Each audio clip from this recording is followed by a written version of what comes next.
Be cool, be kind, be classy. A cupcake so sweet and sexy. Have fun and enjoy the journey. Just have a good attorney. No big whoop, no biggie. She lives near New York City. And not just a YouTube show. When you know, you better grab a straw. Learn about the law. It's cool here in the shade, sipping motions and lemonade. Cool heads will prevail, kindness will never fail. Be classy and vastly wise. Oh, Melanie Little is going live. Oh no, where is Melanie? Follow the island's melody. There's a concert within reach. No surprise, she's at Jones Beach. She heard some music far away. Captain Jack Sack Harbor Bay. He sings and his piano plays. Not all sounds are waterways. Speaking Yiddish or Latin, it's not just for Manhattan. It's for Goethe and Machegas. Ridiculous that insanus. Oy vey, Marcus. Proset, that's for schmucks. Be cool, be kind, be classy. My cupcake's sweet and sassy. And not just a YouTube show. When you know. Cool heads will prevail. Kindness will never fail. Be classy and vastly wise. Melanie Little is going live.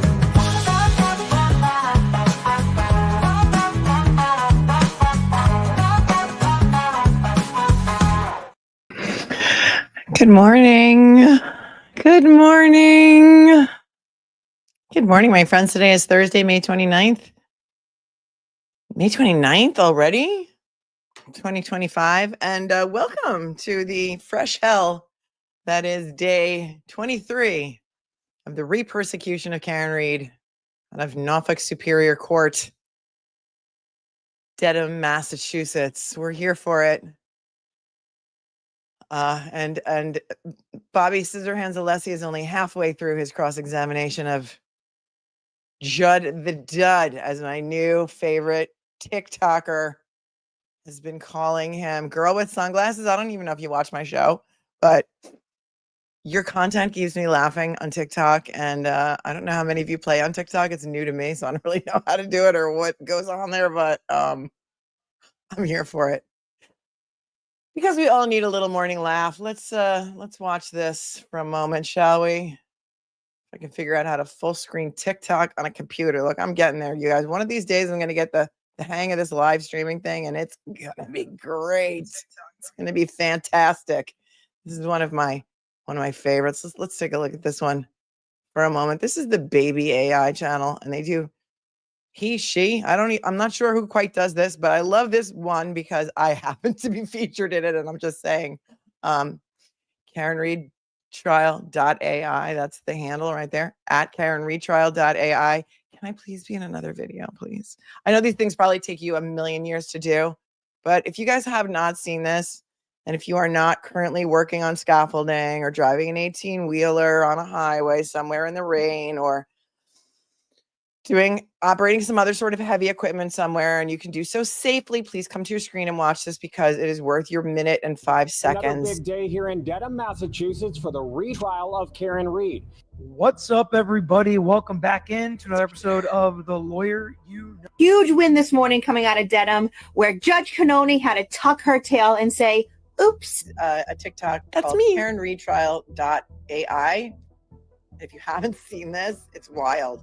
Once again, we have a Commonwealth witness who's being real dodgy and cute with their answers when they know good and well what they mean. Injuries did not come from being struck. Has Ms. Read suffered any prejudice? Another lie was caught on the stand today in the Karen Read trial. Alan Jackson with an all-time moment. I said I was tired and I needed to think about it. Your Honor, Ms. Read, as the court knows, is on trial for her life. I've been unable to reach a unanimous verdict signed by your foreperson. So how does a cover-up happen? Love the baby Karen. Which is your favorite baby? You pin it on the girl. Everybody in this country who thinks this case does not impact them, you need to think again. I love it. I love it. And then up pops Boozy Beauty as my next saved TikTok. And isn't that so cute? I love it. I love it. Let me see if I can find a little bit of girl with sunglasses for you, because she is hilarious. And I just got to find out like where I put my favorites. And we have a minute or two, because this fan, and God knows, will be up there for how freaking long. Who knows? Who knows? Only the shadow knows. How do I find my favorites in TikTok? I need a social media manager. I'll find them. I'll find them. How's everybody doing today? There's one with Aiden. Oh, there's one that's like a pool party. They're so cute. And then she or he or whoever is the creator started doing ones of like the Johnny Depp trial recently, and they're so adorable. I really, really like them a lot. How's everyone this morning?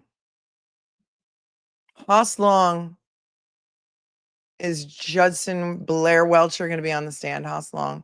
It's only half a day today, so we will be here until maybe 1:30. It's a half day, or whenever it is that Judge Cannone decides that she wants to leave. So however long that takes, we're going to be here for it. I've never in my 3 decades practicing law plus seen an expert witness bring so many props onto the stand. It was like he too was a one-man show. And never before did I ever think that I would be saying to myself, where's Trooper Paul when you need him? I mean, Trooper Paul was a little daft, let's say, to be kind, but he didn't seem to have a dog in the fight, right? He didn't seem to care so much about the conviction. And despite how much this guy says he doesn't care, and he's got no dog in this fight, he could care less, he seems to really, really, really care. Is it just me? Good morning, Sandra. Thanks for becoming a member. And Kez Chick, thank you. Kate Campbell, good morning. Thanks for becoming a member. Amanda, thank you for your super sticker. TPMCB, sure, I'm an aperture expert. Ellen says my head possibly exploded and is headed to Red Rock. Yeah, I lost my head so many times yesterday that I lost count. You are unmuted. We're unmuted. Thank you, Blues Clues, Katie. Looking for some voice. God save us from the Commonwealth. I think we're going to have some argument this morning. Thank you, Blues Clues, Katie. The sighing Good has morning, begun. Council. Good morning, Ms. Reed. And all right, Mr. Alessi, I will hear you on your argument on the voir dire. Who has that cute little sneeze? Load it up.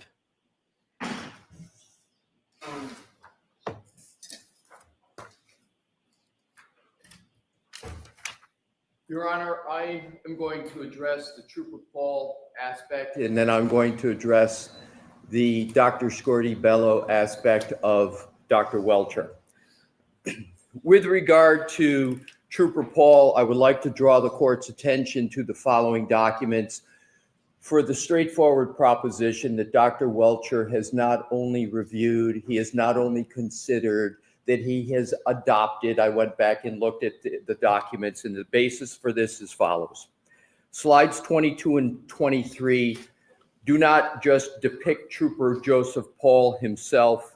They show Trooper Paul conducting the CARS analysis on February 1st of 2022. Importantly, these slides highlight the mileage odometer of 12,665, and I respectfully request the court to anchor into that odometer reading, because I'm going to show the path that that odometer reading takes through all of the documents, but I want to emphasize the start, the genesis of the odometer reading of 12,665 miles is with Trooper Paul as he conducted the CARS analysis on February 1st. Now, here's where Dr. Welcher comes in. Dr. Welcher then uses this key data point, odometer 12,665, as the basis, the starting point for his determination of the locations and times for the events of January 29 of 2022. Dr. Welcher uses his scenario analysis of Miss Reed's travels, and that's detailed on slides 24, 25, 26, 27, and 28, to calculate and then deduct 36 miles from the odometer, according to Trooper Paul on February 1st of 2022, to arrive at an odometer reading of 12,629, which obviously is different from the anchor I talked about of 12,665. So the assumed odometer of 12,629, again, is based on Trooper Paul's CARS analysis in slides 22 and 23, are then used as a tether, a connection to the events recorded by the VCH in the Lexus on the following slides: 28, 29, 30, 31, 32, 33, 35, and 36. I elucidate this and I explicate the slide numbers to show how many there are in Dr. Welcher's report that are rooted in the anchor point and then the change in the deduction of the odometer. So the events memorialized by Trooper Paul on February 1st, including the odometer reading, provide the foundation for Dr. Welcher's entire analysis of the VCH events. The entire analysis of Dr. Welcher's VCH events. That is the adoption aspect of what I started with. Two more points. In addition, Dr. Welcher testified on his voir dire that the image on the left of slide 36 from his January 30th, 2025 presentation came from a file marked CARS-J.Paul. Now, he did contend that it wasn't the exact same image, but I want to go to this. In fact, the image on slide 36 is from the drone used by Trooper Paul, and the citation for that is page 4, item 11 of the CARS report. That's where the drones are from. Dr. Welcher didn't do any drone activity. He took the drone that he had in his report that was just a little bit different than the one I was showing him. It comes from page 4, item 11 of the CARS report. And I quote, "The crash scene was documented during the on-scene investigation by utilizing ALESSI's GNSS GPS mapping system and a DJI Mavic 2 UAS. This data was input to a computer-aided diagram program, which is IMS 360. Here's the key: to produce a scale diagram of this collision. So the DJI Mavic is the CARS team drone. This image of Dr. Welcher's slide 36 is clearly and indisputably from the drone. And the only drone extant is the drone of Trooper Paul and the CARS team. Last point with regard to the Trooper Paul basis in adoption of Dr. Welcher. Mr. Brennan asked Dr. Welcher on voir dire if the image from slide 36 actually came from the CERT team, which is simply not true. The CERT team, actually Lieutenant Tully with the CERT team, took about a dozen photos of the taillight in the snow in the dark around 6 p.m. on January 29, 2022. Lieutenant O'Hara said that the CERT team never traveled back to the scene again. So there were very obviously no photos or images taken by the CERT team in the daylight from the drone. And I again, refer to slides 22 and slides 23, where Dr. Welcher said it was more likely than not that it was Trooper Paul in those slides, but the point, whether it's Trooper Paul or not, is completely overwhelmed by what I just argued and presented as specific factual basis for a review, a consideration, and an adoption of the work of Trooper Paul. Unless Your Honor has any questions, I would now move on to Dr. Scordi-Bello. Thank you.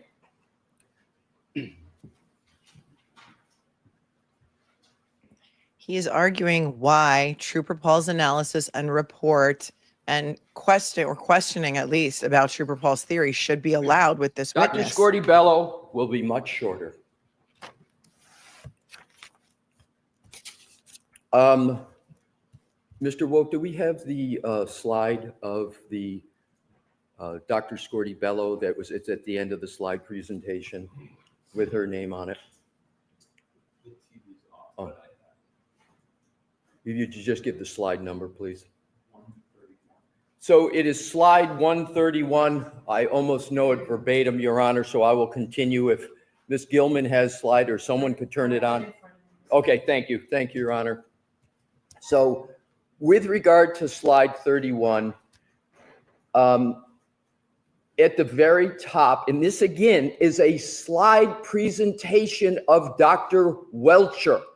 So up at the very top, and so Dr. Welcher admitted that he not only reviewed the autopsy report, he admitted that he not only considered the autopsy report, he admitted that he adopted it, and I'm going to put adopt in quotes, to the extent that he used it in his slide presentation, and he actually, to show the depth of those three verbs, he's got in orange highlight under final diagnosis, multiple skull fractures, base of skull, and cavallarium.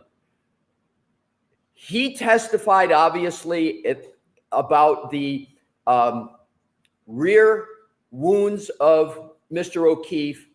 He testified about how he believed those wounds came about, and he cited as corroboration the highlight of multiple skull fractures, base of skull, and cavallarium. It couldn't be any more obvious, his rooting in this document and reliance upon it.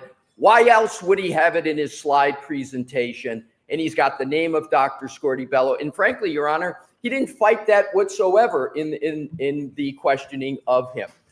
Then you go to underneath cause of death, blood impact, injuries of head, and hypothermia. He essentially repeated that on his testimony. And then if we could, Mr. Wolk, just go to the right. And so you've got highlighted head, skull fracture radiating from the right occipital skull and into the right parietal bone, right and left occipital foci, and bilateral anterior foci and orbital plates. Again, the highlighted means something. He's adopting it. And lastly, the depiction of the skull here, I believe that's Dr. Welcher's handwriting. I believe that's his green, the LR, because I've never seen this green highlighting before. And it could also be Dr. Scordi-Bello's. That's another possibility. I'm not sure. But let's assume sort of the most conservative part that it's Dr. Scordi-Bello's. The key part is he's got it in there and he is referencing it. So, Your Honor, the last point really for both of them, and I wanted to save this point because it applies to both. With regard to experts, the law is clear. So I think the easiest part to show what our position here is the adoption. But in it, it's clearly shown. Adoption doesn't mean you have to agree with it. You just have to put your expert hands around it, wrestle with it, deal with it. And there is no rule of law that I'm aware of that says you can't question an expert witness unless it's something that the expert witness agrees with. If the expert witness has reviewed it and considered it, and especially if they've rejected it. The easiest is obviously reviewed, considered, and adopted. But it's certainly permissible and important to a defendant's constitutional right, Sixth Amendment to cross-examination, if an expert says or even infers, I reject this. I reject what Trooper Paul did, or I reject what Dr. Scordi-Bello did. That is decision-making of an expert that the attorney has a right to be able to test. Why did you reject it? What was your thought process in rejecting it? And that applies to both Trooper Paul and Dr. Scordi-Bello, because as I understand it, this witness, Dr. Welcher, is not, he says, I'm not relying upon Dr. or Trooper Paul, which is completely false based upon what I just showed. But even if he just rejects it, in addition to what he has done, we have the right to test and get answers as to why he did it. And the same with Dr. Scordi-Bello. Once he goes to this level, Your Honor, I believe it's a straightforward right, especially of a defendant in a criminal trial, and especially of the stakes and the charges this high, that we get to test it. What I think, lastly, my point here, Your Honor, the Commonwealth is doing is this. The Commonwealth knows Trooper Paul and Dr. Scordi-Bello are problematic for their theory and their narrative.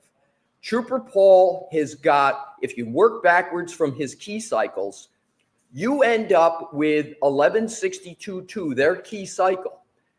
That ends up being not in front of 34 Fairview, but it ends up when the Lexus is in the possession of the state. That is the result of that. And that was something that was addressed square head on in the first proceeding. We're not coming up with some fanciful ghost in the second trial. This was gone through extensively in the first proceeding. And I understand this is a new trial, but it goes to show it's not something coming out of the blue, etc. And with regard to Dr. Scordi-Bello, it was remarkable on the redirect that I've never seen a prosecution essentially go after the opinions and conclusion of their own medical examiner, when they basically said, the medical examiner, I can't call this a homicide. The manner of death is undetermined. And the medical examiner says, I don't see any motor vehicle impact injuries. There couldn't be anything more apt, more probative than whether or not the injuries to the decedent are from a motor vehicle. The Dr. Welcher himself is saying they are. That's the essence of his opinion. It's the essence of his test. We get to be able to respectfully, Your Honor, say, well, wait a minute. You said you looked at the autopsy. You said this. You highlight it. But you're going against the medical examiner on whether there's motor vehicle injuries. The experts can't, Your Honor, cherry pick and choose from documents. They can't use it as a shield and a sword. They can't put up, for example, Dr. Scordi-Bello's autopsy report, cherry pick things that benefit from them, and then and they did it on direct. And then all of a sudden on cross, when we want to go and test that, they say, oh, no, you can't do it. Your Honor, this whole argument is absurd, and it's antithetical to the Sixth Amendment.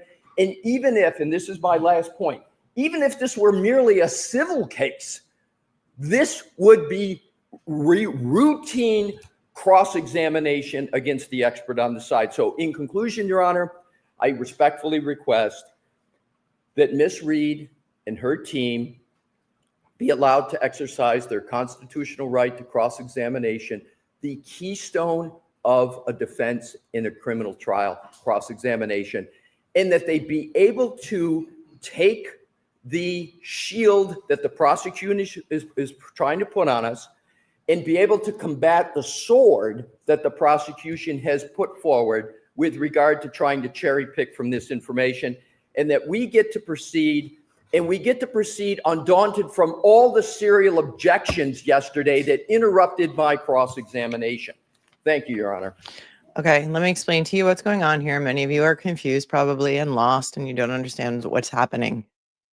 Yesterday, we saw a voir dire outside the jury's presence, which is just a fancy way of saying questioning a witness outside the jury's presence, or an offer of proof about what, if this witness is allowed to testify in the presence of the jury, what they would say. And it's a way of proving your case to the judge that you should be allowed to question this expert witness, or any witness really, with regard to certain topics.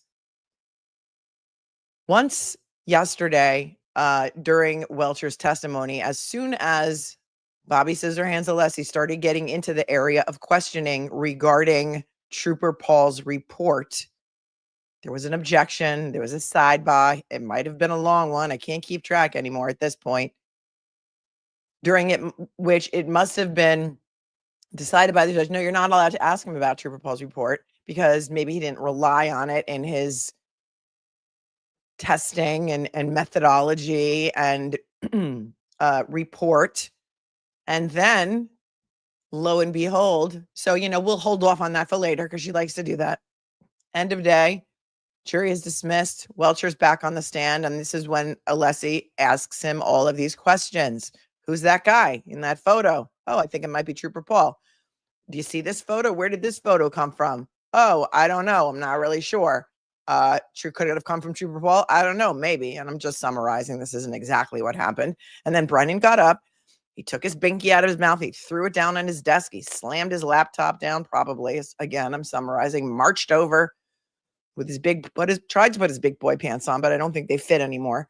And got over to the podium and said, this did not come from Trooper Paul. This came from the CERT team. They're the ones who took these photos. And as pointed out right now, very eloquently by Bobby Scissorhands ALESSI, no, actually those photos did come from Trooper Paul. They're not allowed to. Basically, they've opened the door to me being able to question him about Trooper Paul's report, because not only did he review it, he considered it. And even if he rejected it, which in this case he did, he rejected it because, or rejected Dr. Scordi-Bello's report because Dr. Scordi-Bello says he wasn't hit by a car.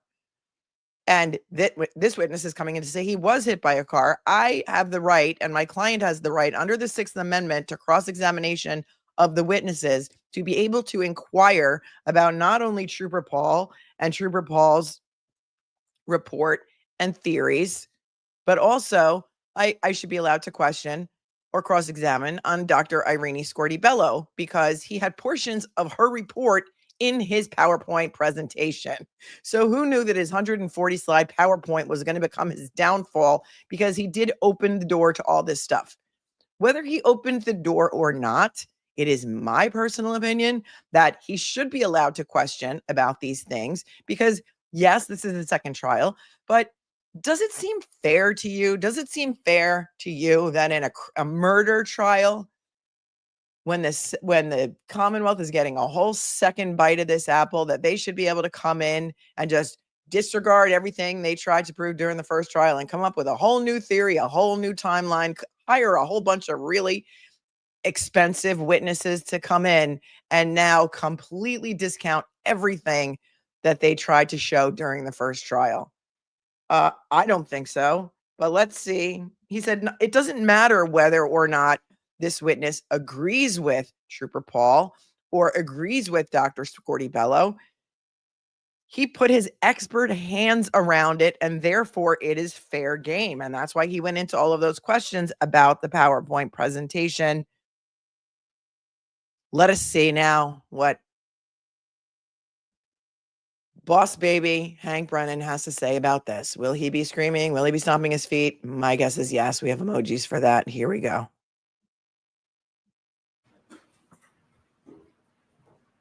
Thank you, Nitka Ditka, for your awesome compliment. I will allow it. Oh boy, here he comes.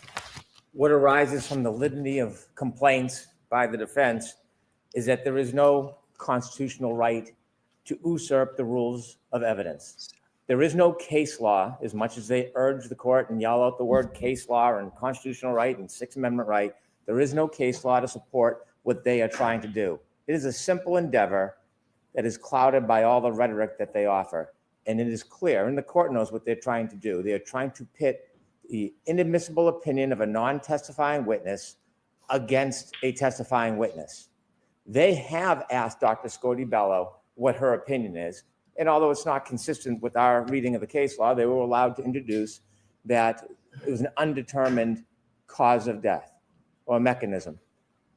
That evidence is already in front of the jury, but they can't simply repeat it because it sounds good to them or they think it's helpful. Simply because a witness uses a document or looks at it or uses part of an autopsy does not let them regurgitate an opinion that's already in evidence to try to phantom cross-examine an expert. Dr. Welcher is clear. He did not rely on Dr. Scordi-Bello's conclusion that this cause of death was undetermined. In fact, as an aside, he said, I wouldn't, because she's not qualified for that. And so this is a simple game. I'm sorry. We're now saying that the medical examiner is not qualified to opine on manner of death. Really, dude? Really? Okay. Hello. Every prisoner in Massachusetts, if you were convicted on manner of death as testified to by a medical examiner, start clanging on the jailhouse doors, because according to Mr. Brennan, the medical examiner should not be permitted to opine on that. Listen to that again, because this guy's going to cause a lot of appeals for prisoners that are currently sitting incarcerated, in my opinion, I predict. Expert.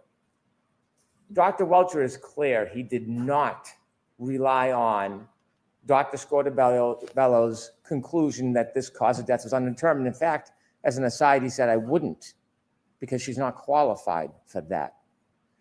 And so this is a simple game. Let's pit one witness against the other and suggest that the Commonwealth's witnesses are inconsistent. Yeah, it's a game. It's a game. You think it's a game. There's a woman sitting at the defense table, need I remind you, facing life in prison because of you and your shenanigans, tomfoolery, and ballyhoo, and we've had enough. We are mad as hell, and we're not going to take it anymore. If she denies this, my head will pop off and we'll be in Europe. I may have to come visit my friends over there in France. Italy, maybe. Greece. They take it a step further. They want to relive what they think is their past success last year in this case without actually calling the witness. They want the jury to hear their perspective that a past witness had confusion in his analysis, but they don't want to call the witness. They want you to allow them to do that, not just shouting it out and have sustained objections, which has happened this entire case, but they actually want you to be able to. Oh, we know that all of their objections have been sustained. We know it. You know who else knows it? Girl with sunglasses. I can't wait to play some of her for you later. Which has happened this entire case. Yes, we know. Because just like last time in season 1, mommy, whose bench is actually attached to your bench. It's so weird. It's so weirdly symbiotic, this umbilical cord of a relationship in Massachusetts between the judge's bench and the prosecutor's bench. Every objection gets sustained. Oh, yes. So we do know that. Listen to this. I want to call the witness. They want you to allow them to do that, not just shouting it out and have sustained objections, which has happened this entire case, but they actually want you to be able to allow them to ask Dr. Welch these questions, which he did not rely on.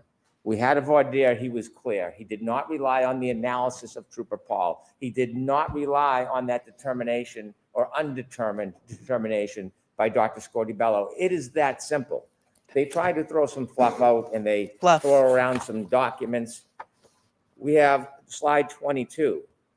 Simply because there's a suggestion that Trooper Paul might be the hand in the picture is not an anchor. It's not a tether. It's not an adoption. It's no such thing. In fact, if you look at that photograph, it was taken by Zach Clark. So by the rationale of the defense, they should now be able to ask Dr. Welcher any question they want about Zach Clark's opinions, efforts, what Zach Clark did.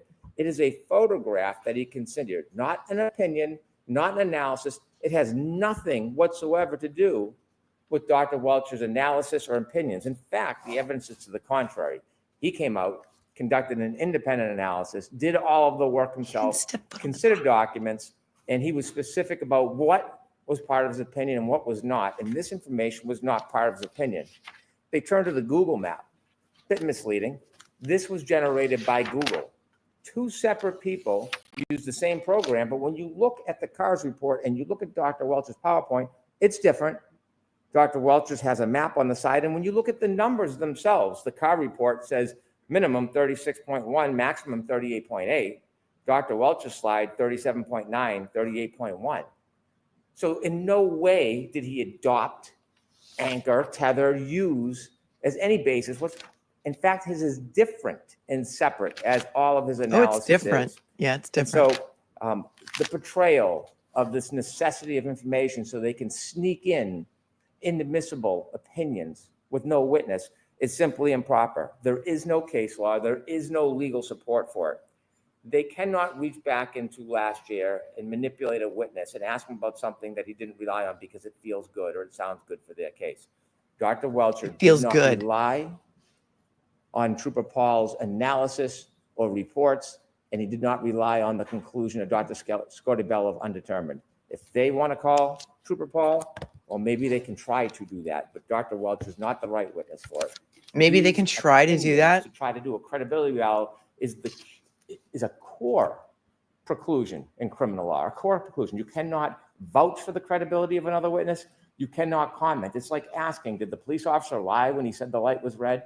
It's the absolute same analysis. It just has a lot of icing on it. Really? Because that's so funny. Because you put in Yuri Buchanan as a stand-in for Michael Proctor. You asked Yuri Buchanan everything about what Michael Proctor did because you don't want to call your own damn witness. And yeah, they can try to call Trooper Paul. No, they can't. What are you saying, that you're going to prevent Trooper Paul from testifying because all it takes is a subpoena, and if he doesn't show up, the marshals will go pick him up, or whoever does that in Massachusetts, maybe the sheriff, but the sheriff was just indicted, so I don't really know. He might be waiting somewhere in a jail cell. Time Trap points out Welcher's location was based on Paul's test. He was told by Gallagher where John O'Keefe was. He never seen it. The first officer that found John O'Keefe said he was 15 feet away. And also in season 1, somebody said he was 30 feet away from the curb. This guy all of a sudden says he's 7 feet away. And maybe he was on the berm. Maybe he wasn't. Maybe Karen's car was on the berm. But he used Trooper Paul's analysis in his PowerPoint presentation. Too bad, so sad that you didn't, despite your having Tully pick him up at the airport on Saturday night and your extensive prep of him, you didn't pick that up in his slide presentation. So you now do not get to come up there and whine to mommy, but let's see what mommy does. Very briefly, bring the jury, start getting the jury ready, please. All right, ALESSI, come on. Your Honor, with regard to Trooper Paul, Mr. Brennan did not address 80% of the slides that I addressed that showed the basis. When he talked about the picture, making it seem like the picture is the only thing we're relying upon, there's clearly other items, but even the picture, Your Honor, the purpose of the picture is it's got the odometer reading. That's why they took the picture, and that's the tether. So the photo is completely relevant. It's not who's in it. It's the fact that that's the odometer reading they're using. Next point with regard to case law, Mr. Brennan presents none to go against the common sense law that has been there for years. The other thing, Your Honor, is with regard to Mr. Brennan keeps trying to put my arguments into a credibility, like we're trying to attack the credibility of Trooper Paul. He says that we're trying to redo last trial. To the contrary, Your Honor, it's the Commonwealth that brought Trooper Paul into the second trial through Dr. Welcher and Dr. Welcher's reliance on all the work of Trooper Paul. They've brought it in here, and because of that, we get the right to cross-examine it. Last point. This is not about credibility.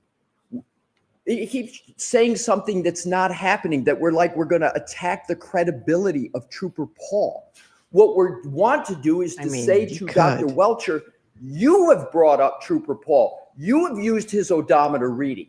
That odometer reading tethers through to Google. It tethers through everything you're doing. It's the foundation. But what you're ignoring, Dr. Welcher, are all the key cycle results that come from that odometer reading that you relied upon.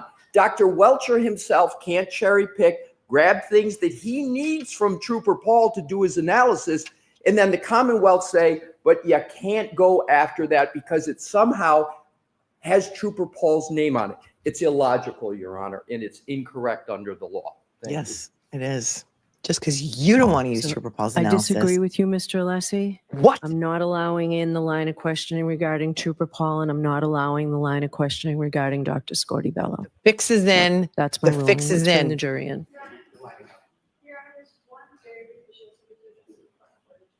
Well, come over here because Here, they're Ms. Little. The fix is in. The jig is up. They're pinning it on the girl. And that, my friends, is a perfect example of one of the most absolute BS rulings in this case. You do not get to cherry pick Commonwealth. This is like, I can't even think of an analogy right now to explain to you how horrifying this is, because despite the fact that Mr. Brennan came in here and said that he was going to make this a fair trial and this was going to be great because he's coming in, he's a whole new guy, it's a whole new thing, he's going to make sure it's a fair trial. This is outrageous. You should be outraged. Karen Reed could be you. Karen Reed could be me. Karen Reed could be your sister, my sister, your daughter, your best friend, your wife. And if this can happen to Karen Reed in Massachusetts, this can happen to any one of you. You should be scared. You should be calling Kay Willis. She's a realtor south of Boston. Get the hell out of there, because this is where your constitutional rights have gone to die. It's too early for that BS button, but I guess it's never too early in the upside down, inside out matrix, Narnia, that is Norfolk Superior Court. Were you also able to follow the instructions and refrain from doing any yes or not? I need to hear this crap again every day. I mean, she has to say it, but I've had it. I'm on my last nerve already, and it's 9:39. Oh, okay. And smart watches.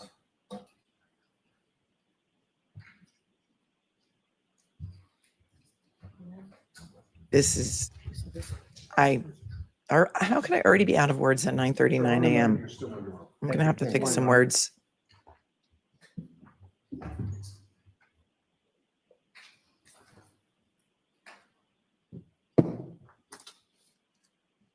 And Dr. Welcher, we're going to ask you to not turn on your computer yet. Don't turn on your computer at all. Why does he get to bring his own equipment? Why does he get to have a cheat sheet? Why does he get to write notes on his hand? I don't know. Why does he get to jam a pencil through the back of his hand? Every single one of us, when he did that little exemplar yesterday where he went to jam that pen into his hand, was saying, do it, do it, do it, do it. He was taking notes. He may have been communicating with people on that laptop. This is outrageous. They're paying this man close to $400,000 for his work on this case. And who knows, after the trial is over, how much more he's going to bill them. They're going to pay Brennan, by the time this is over, $1 million. And if you live in the county of Norfolk, Massachusetts, you should be outraged. Smartwatches that are receiving text messages during his direct, if we can make sure that that does not occur. Oh my, he just brought that up. He said if he's receiving text messages on his smartwatch, can we make sure that does not occur? I would say, because I'm a total biatch at the moment, I want to see everything that you have, sir, behind that desk. I want to see what you're doing on your laptop. It's all fair game now because you brought it into court. Well, in any other court, it would be fair game, discoverable. Show it to me. What did you write down? Let me see what you're reading from. Is somebody sending him messages in real time? Helping him with his testimony? He said he doesn't even know how many offices and employees out there. Listen to this. Good. I'm glad ALESSI caught it. And Your Honor, if I could, smartwatches that are receiving text messages during his direct, if we can make sure that that does not occur. He looks offended. Okay, or just don't look at your watch. Okay. Take it away. This is like, he should have to put his cell phone in a basket like a student does when they come into high school or elementary school or grammar school or whatever, middle school. You should have to put your phone in a basket in a Faraday bag over there. This is outrageous. Did she just say, just don't look at your watch? He's like, oh, I get emails all the time. I don't care. You're testifying in a murder case, dude. Put your shit away. Enough. Correct, if we can make sure that that does not occur. I did get my email. I think all the time. Okay, or just don't look at your watch. I'll split it, okay? Okay. Thank you, Your Honor. Morning, Dr. Welcher. Good morning. He's not more pissed. Do you know whether there was glass found on the bumper of Miss Reed's Lexus SUV? It's my understanding there was, yes. Did you reach a conclusion on whether the glass on the bumper came from the drinking glass that you assert Mr. O'Keefe was holding at the time of the alleged impact? I didn't have an opportunity to inspect the glass, but the glass was broken and there was glass on the bumper. That's all I know. So you, as you sit here today, you have no basis to conclude that the glass on the bumper came from the glass that you depict as having been held by Mr. O'Keefe at the time of the alleged impact. Is that correct? Well, you're mixing a couple things. No, Dr. Welcher, So if you can just answer my question. If I need to rephrase it, I will. I'll ask it a different way. Please. You have no basis as you sit here today to conclude that the glass on the bumper came from a drinking glass connected to Mr. O'Keefe, do you? Well, we have a picture of a broken glass at the scene. So I wouldn't say we have no basis. We don't necessarily have enough to conclude it's from it, though. It doesn't match. Now he's saying maybe it matches. You had depictions in your test with Mr. O'Keefe holding a glass, correct? Correct. My question is, you have no evidence to show at all other than, and I'm talking evidence, testing information. You're saying you have no evidence that shows that the glass on the bumper is not the same glass as you showed on your slides as being found supposedly at the scene. You have no test evidence that that's the same glass, do you? So again, the one I have at my testing obviously was not the same glass. We have pictures of a broken bar glass in the snow near where Mr. O'Keefe's body was. We have glass fragments on the rear of the bumper. That's the extent of my knowledge on the correlation between those two. And he didn't think it would be important to know. This man, not only did he go out and cosplay John O'Keefe and buy all the same clothing down to the same jeans and shoes that he wore, he also went to the distributor who sells the barware to the waterfall and bought what he thinks is an exact glass from the same distributor where the waterfall buys their glasses. How much do you think he billed for that little scavenger hunt? So do you said you reviewed the reports and testimonies of various Commonwealth representatives, correct? That's in your report. Correct. In the initial, right, correct. And some of those reports included forensic scientists who work for the Massachusetts State Police, correct? I believe that's correct. And you put those in your report as documents that you reviewed, correct? Correct. And as you sit here today, it's your testimony. You don't know whether in any of the reports of the Massachusetts State Police, there is an answer to the question of whether there's any connection at all between the glass found in the snow and the glass on the bumper. I recall it being inconclusive. Oh, so you recall that the testing was inconclusive? I don't remember what testing they did, but for example, when they put the taillight fragments back together, they were able to deduce that the fragments were from the taillight. I don't think they attempted to do that with the glass. Oh, I guess you weren't given a complete set of information. Assume that there has been testing of the glass on the bumper, and assume that that testing conclusively determines that the glass on the bumper is not the glass that was found in the snow. Okay. Assume that. Okay. How would that affect your analysis? I'd want to know where the glass came from, but we still have a whole bunch of other elements. So I don't think it would affect the end result. Tell him where it came from. Tell him. So would it have any part in your analysis with my assumption that the glass on the bumper is not the glass that's associated with the broken glass that was supposedly found in the snow? Yes. I mean, we always want to have as much answers or as many answers as possible. So I would want to know if we could figure out where it came from. And wouldn't the fact, assuming that the test results show there's no connection, meaning the glass on the bumper is different from the glass in the snow, wouldn't that be contrary to your theory of what happened in some way? It depends on when the glass was actually broken. The glass was in his hand, at least that's the testimonial evidence I have seen. So no, there's been no, whether it's sorry, broken from, there's been no testimony that the glass was in his hand, and there's been no evidence that the glass was in his hand. Do you see what's happening here, my friends? Do you see what's happening? This is a running theme in season 2. Each expert witness is given a limited set of information, and they are asked by the Commonwealth to come up with their opinion based on a lot of things that they don't want the Commonwealth, that they don't want the witness to have.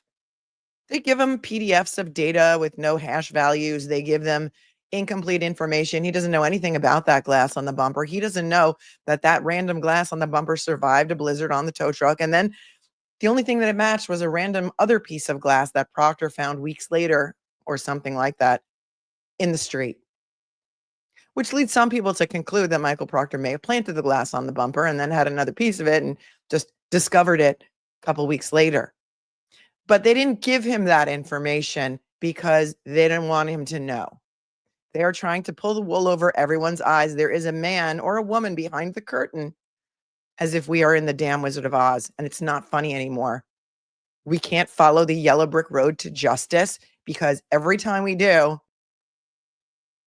Kim Jong Cannone is putting up roadblocks just like the buffer zone. Buckle up, because this is outrageous. This is just one more example of what I consider to be reversible error on appeal, which would only come into play, God forbid there's a conviction, but there is no such thing as a fair trial in this courtroom in front of this judge with what's going on here and these consistently unfair rulings that are impeding on the constitutional right of the defendant to have a fair trial. It's outrageous.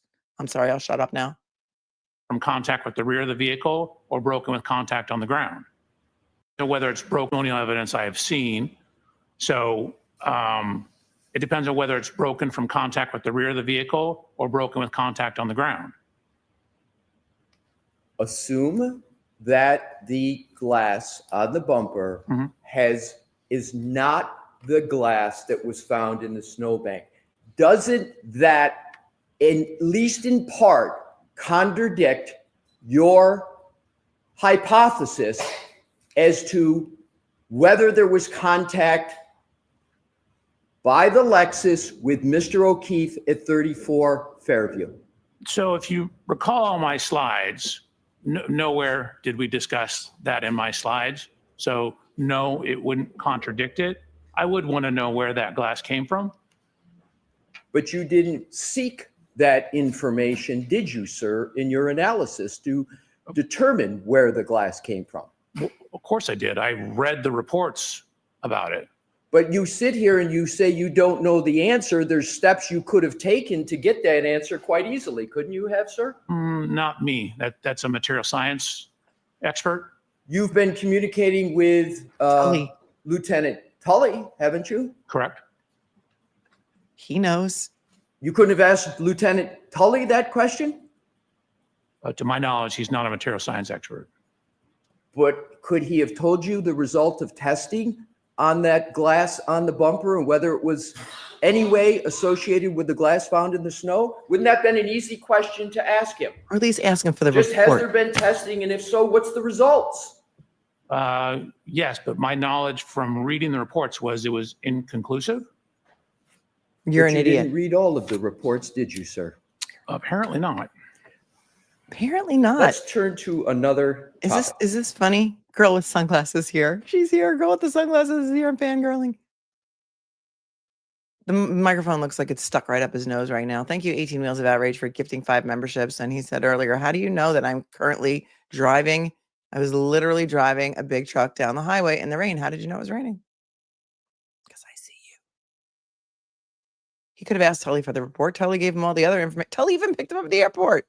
He didn't think it was important for his analysis because it wouldn't fall into his very narrowly constructed theory that he twisted himself in a pretzel to finalize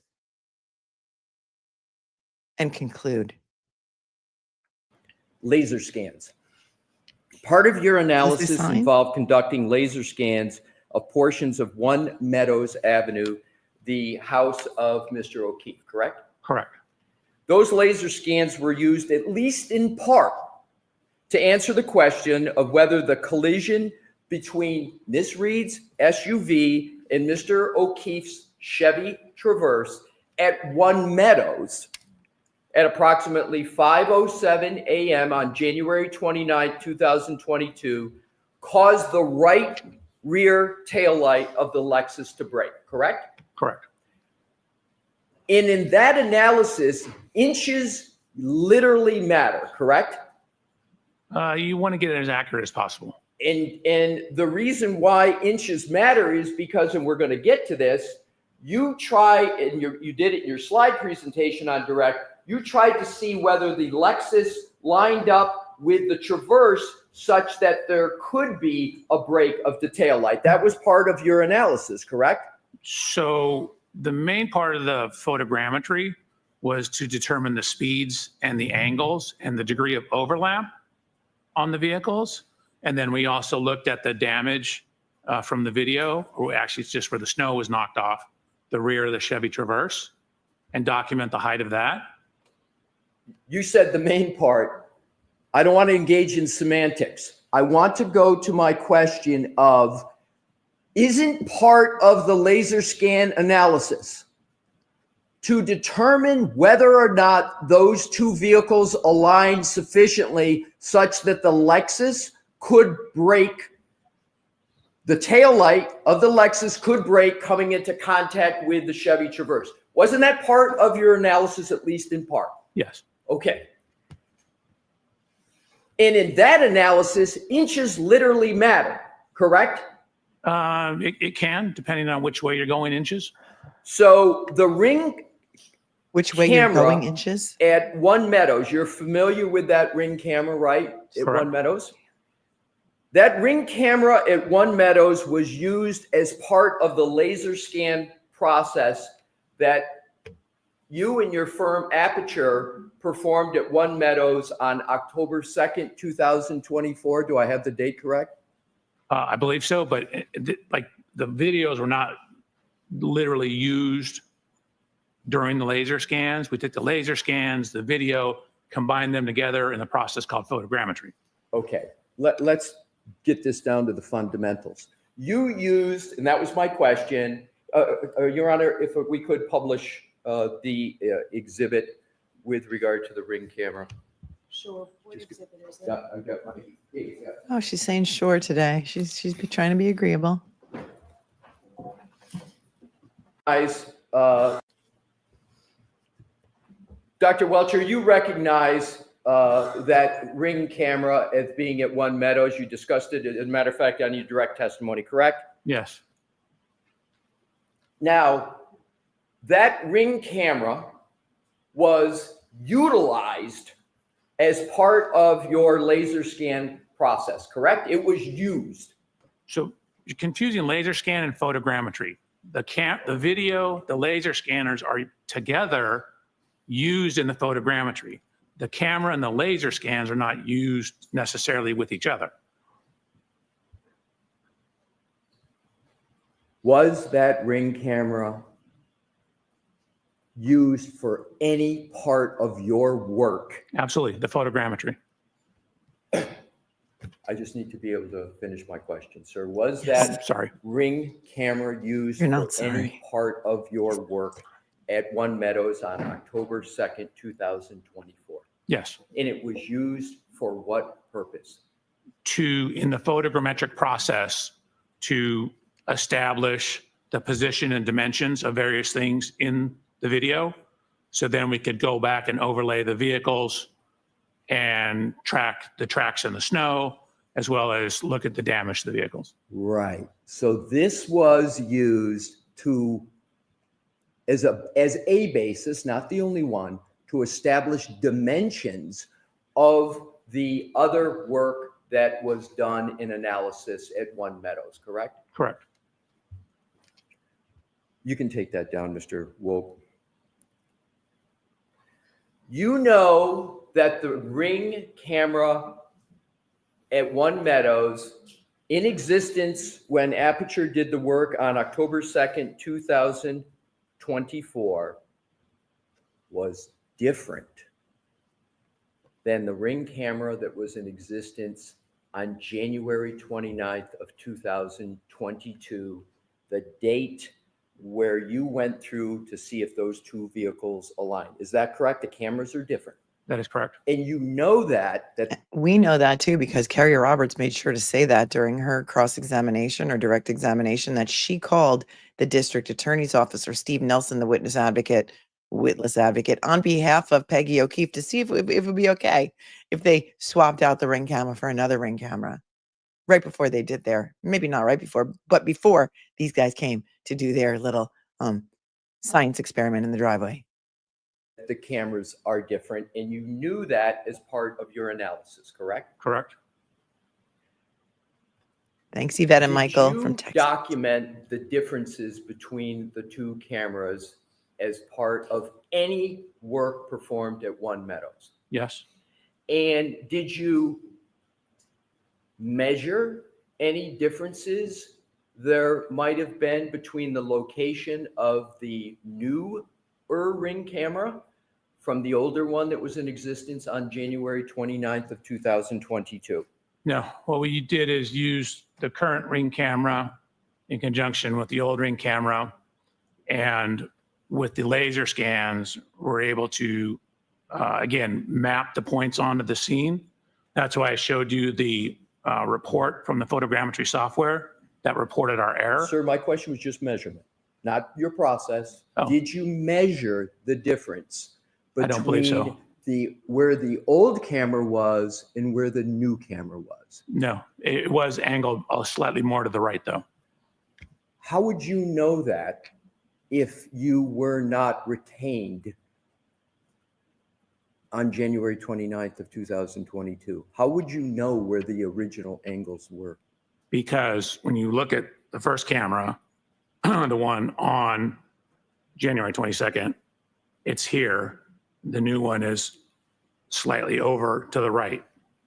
That's an eyeball approximation analysis. That's not a measurement, correct? Well, I don't know that we actually measured it, but we accounted for it and corrected for it. But you can see, for example, what the original one shows, for example, to the left-hand side, compared to what the new one shows to the left-hand side, and it's angled more to the right. Sir, you have experience with Ring cameras, correct? I do. And I think a lot of members of the public have experience with Ring cameras. You can move just the camera portion ever so slightly and change significantly the angle of the camera, can't you, what it captures? Just a small turn. Potentially. Right. Even a millimeter turn can make a change. A 2 millimeter, a 1 inch can make a significant change with regard to what the camera captures, correct? Could, sure. So, did you measure whether the newer camera that was present on October 2nd, 2024 was installed to the left? And I'm talking measure. To the right, to the top, or the bottom relative to the camera that was there on January 29th of 2022? So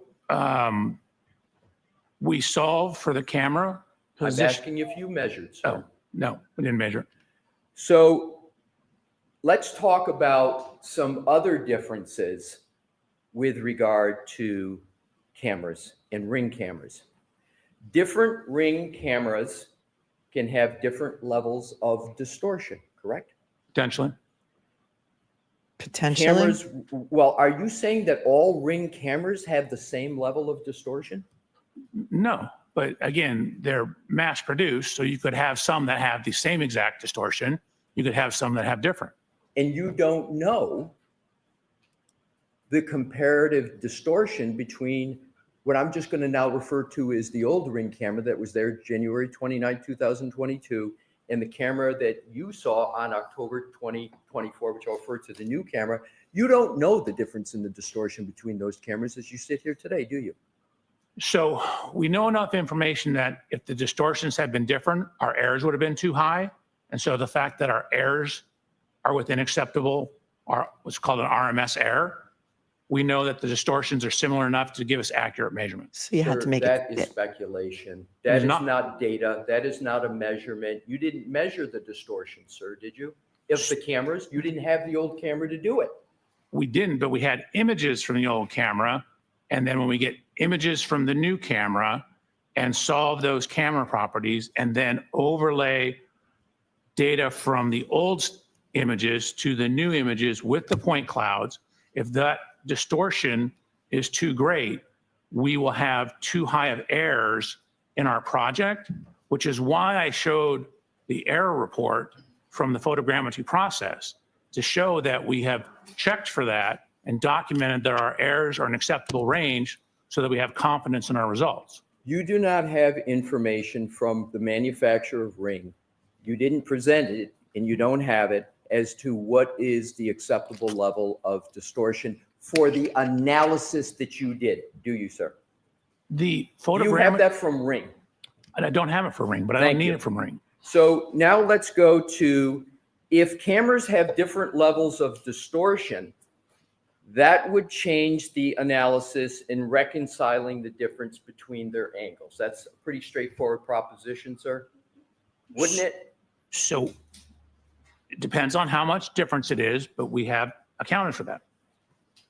With which model of the Ring camera was present at One Meadows on January 29, 2022? Which model? I don't know. I'd have to go look through the data. Do you believe you, I'm not going doesn't to know take up which the time model to have it you was. look, but do you really believe you've got the model of the Ring camera that was in existence on January 29th of 2022? I don't know. I You need to didn't look through the present it report. in your direct testimony, did you, sir? I did not. So do you have the model of the Ring camera that was present at One Meadows on October 2nd, 2024? No. So you don't have even the model for either one of them? Nope. But we have videos from both of them and Not scans even of the scene. model. So now let's talk about another aspect of Ring cameras. They have mechanisms, as I was talking about earlier, that allow the user to adjust the camera angle, correct? Correct. And do you know whether there was a difference in the camera angle between the two cameras? Yes, as we already discussed, there was a slight difference in the But angles. you don't have a measurement of that, right, sir? Correct. Okay. But we accounted for it. So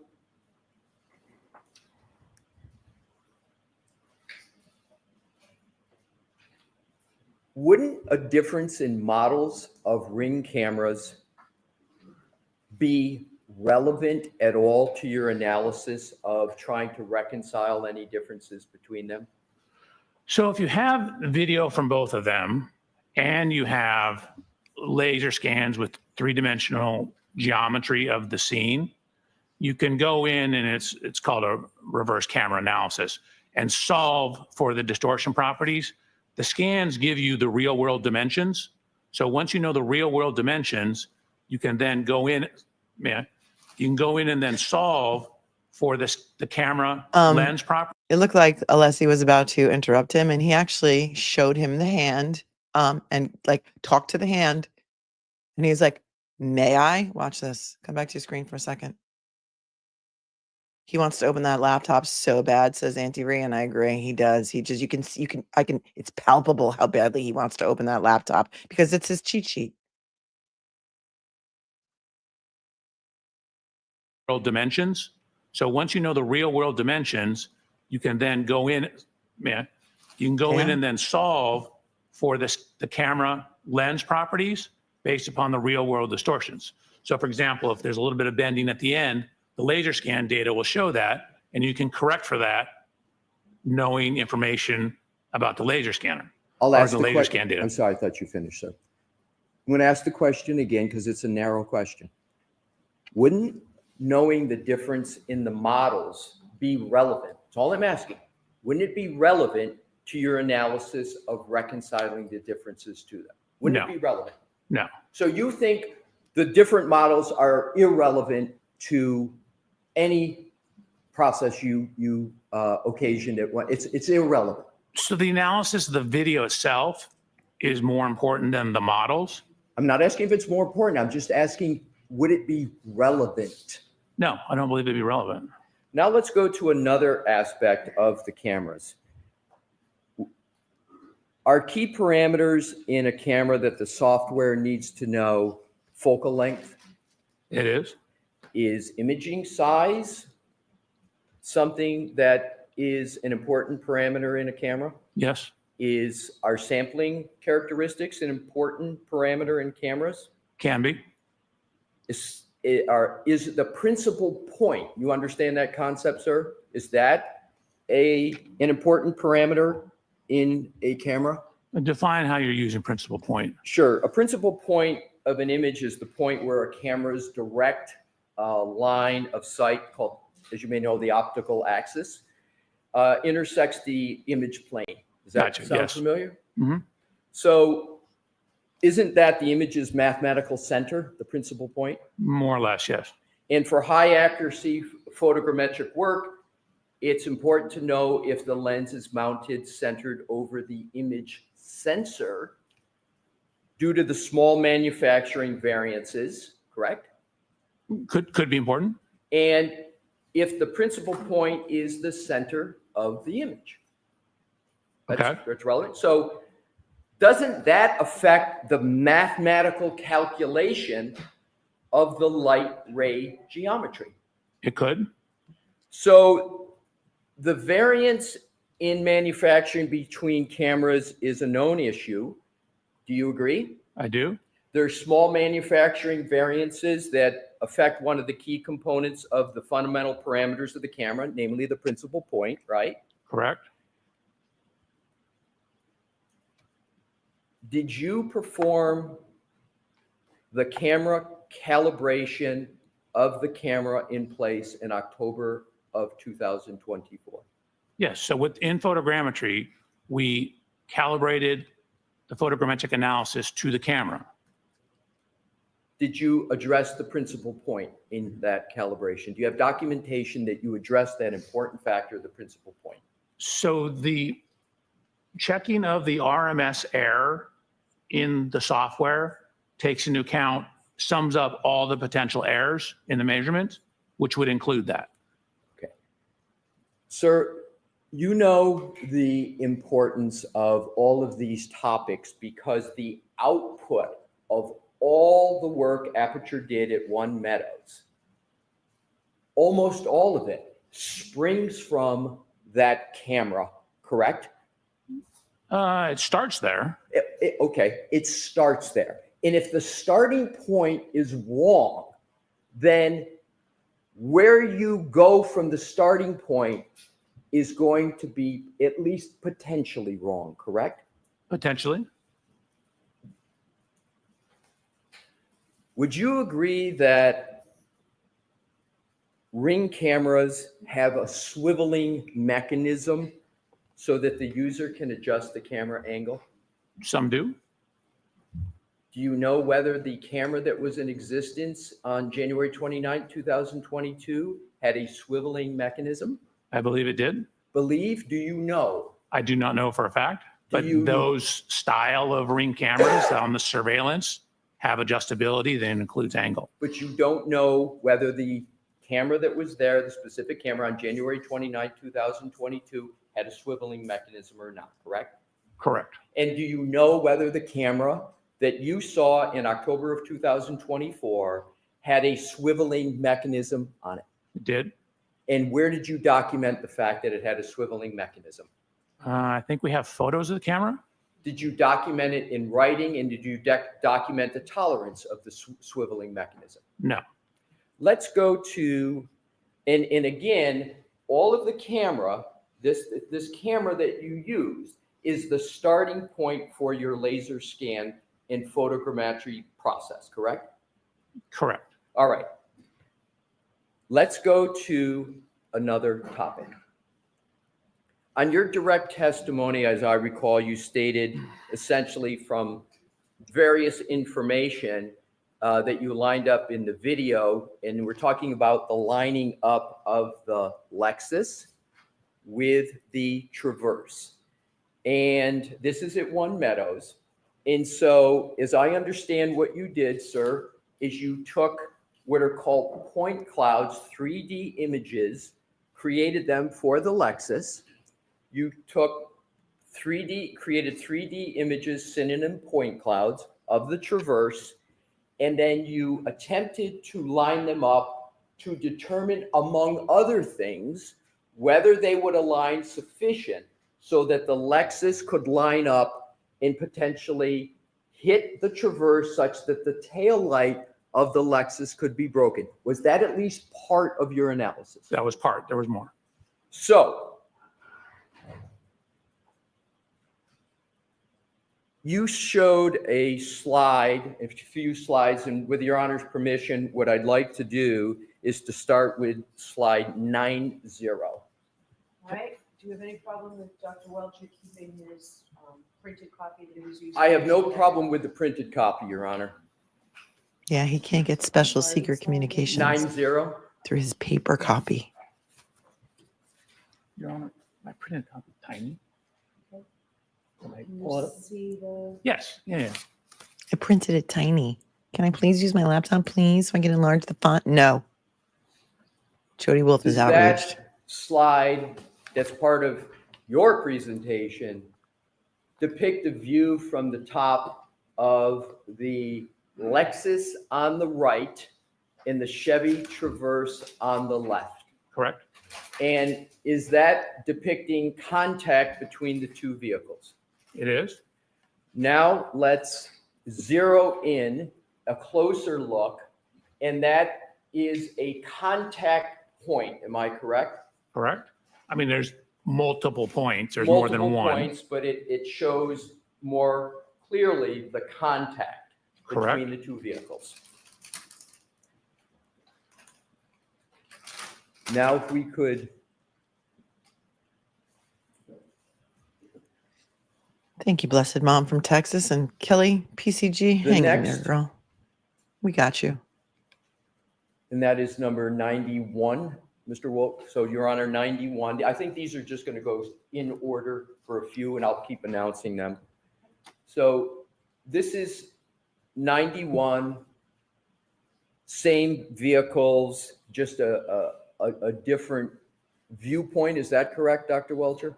Correct. This and the next slide. I just want to stay I know. with this one. I just Hold on a asked the second. question, does Answer. it show the contact? So go ahead and answer now. This slide and all the other slides, we're trying to show the angle of contact, but because it's two-dimensional image, you're losing some perspective. For example, here you're seeing the chrome piece on Mr. O'Keefe's Chevrolet, which is on the right. You're seeing it obviously behind where the Lexus is. So we were trying to show it at a whole bunch of different angles to try and illustrate the degree of closeness or lack thereof. All righty. So Thank you. is it correct that on your direct examination, you said in sum and substance, we looked at the degree of overlap, and there's only about a 2 to 3 millimeters of overlap between the vehicles? Is that what you recall saying on direct? That is correct. And that you stated that supposed 2 to 3 millimeters of overlap was insufficient to cause the tail light of the Lexus to contact the rear of the Chevrolet. Do you recall saying that? That's correct. Now, I would like you to look at that. This is from your slide presentation. Is that not showing contact between the two vehicles? Oh, it absolutely is not. What you're seeing is a portion of the vehicle that is behind the area. Keep in mind the angle, the Lexus is angled off to the left. So the area that you see here is actually, in this case, in front of where the taillight is. This is why we tried showing it from a whole bunch of different angles, because when you try and take a two-dimensional image and look at it, you see stuff in the background. So and again, this is why in the computer, we overlaid them, looked at the measurements, in the computer where you don't have this, we have the three-dimensional measurements, and it does not hit.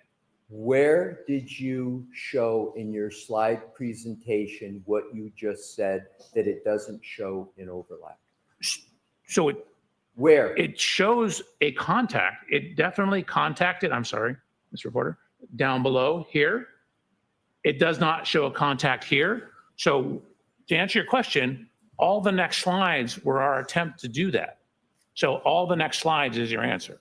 We're going to go to those next slides. So you're, just to be clear, you're saying that that depiction does not show any contact between the taillight of the Lexus and the Chevy Traverse. So the upper taillight, just to be clear, because the lower taillight is much closer. Well, it's not only much closer, it's in contact, isn't it, sir? It's very close. It's probably within an inch of being in contact. Oh, so you state that even the lower part of the taillight is not making contact? So if, again, maybe there's a photo we could show or a scan that is on the rear of the vehicle and it contacts on the corner, which is just around. So maybe like an inch or so in front of it on the corner. I'm just going with what you presented in your slide Well, let's go to the next slides and then Sir, maybe I we'll will determine which slides we go to on my question. What a control freak. So now let's go to Mr. Wolf, the next slide. Jelly roll is on there, Marcia. Thank In you. your presentation.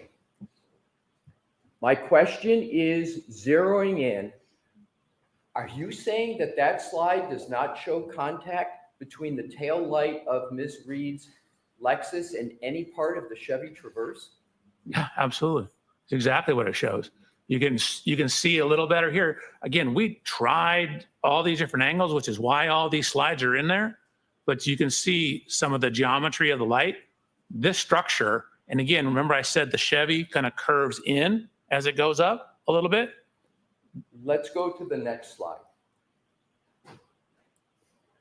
40, yes, please. Expert Architect says you can never trust a 3D laser scan. It looks great, but it's never accurate. Thank you. You're an expert. We like that. We have a lot of experts. If you're an engineer and you're in the chat, wave to us. Let us know if your head has popped off. If you need assistance, blink twice. That's exhibit 41? No, I have a question because that's not my slide. That's not my slide. Whose slide is that? Whose slide is that? That's the exemplar Lexus that one of your executives is now probably driving. Mr. ALESSI, is this exhibit number 41 or is this from the PowerPoint? Because slide 41. Slide. Okay. Thank you, Chastity Danielle, for gifting a membership. You're a sweetheart. Yes. So I'm putting this up because I want to show an actual photograph of that tail light. And I would like you, sir, to focus on the quarter panel tail light in each. Do you see a jutting out of the quarter panel tail light in that photo? You see it jut out? So I don't know if you and I are talking the same thing. There are little fins here. Correct. Now, what I'd like to do is to go back to the depiction we were just looking at. And that depiction doesn't show the jutting out, does it? No, it does. Those are actually more on the side of the vehicle. You can't see them in this image. Correct. You But can't see them. hold on a second. I wasn't finished. But Sir. they are 100% there This guy is just going to steamroll through his answers. Like he just has no F's left to give this witness. I've never seen anything. I've never seen an expert witness behave so unprofessionally. He is trying to take over the questioning. He's trying to be the judge, the jury, the lawyer. He is insufferable. Do it. I really don't know how to give memberships. If one of the mods could tag Do It in a comment and let Do It know how to get memberships. I honestly, I can't figure it out on my phone right now, but I have an iPhone, so I don't know. He's insufferable. Make it stop.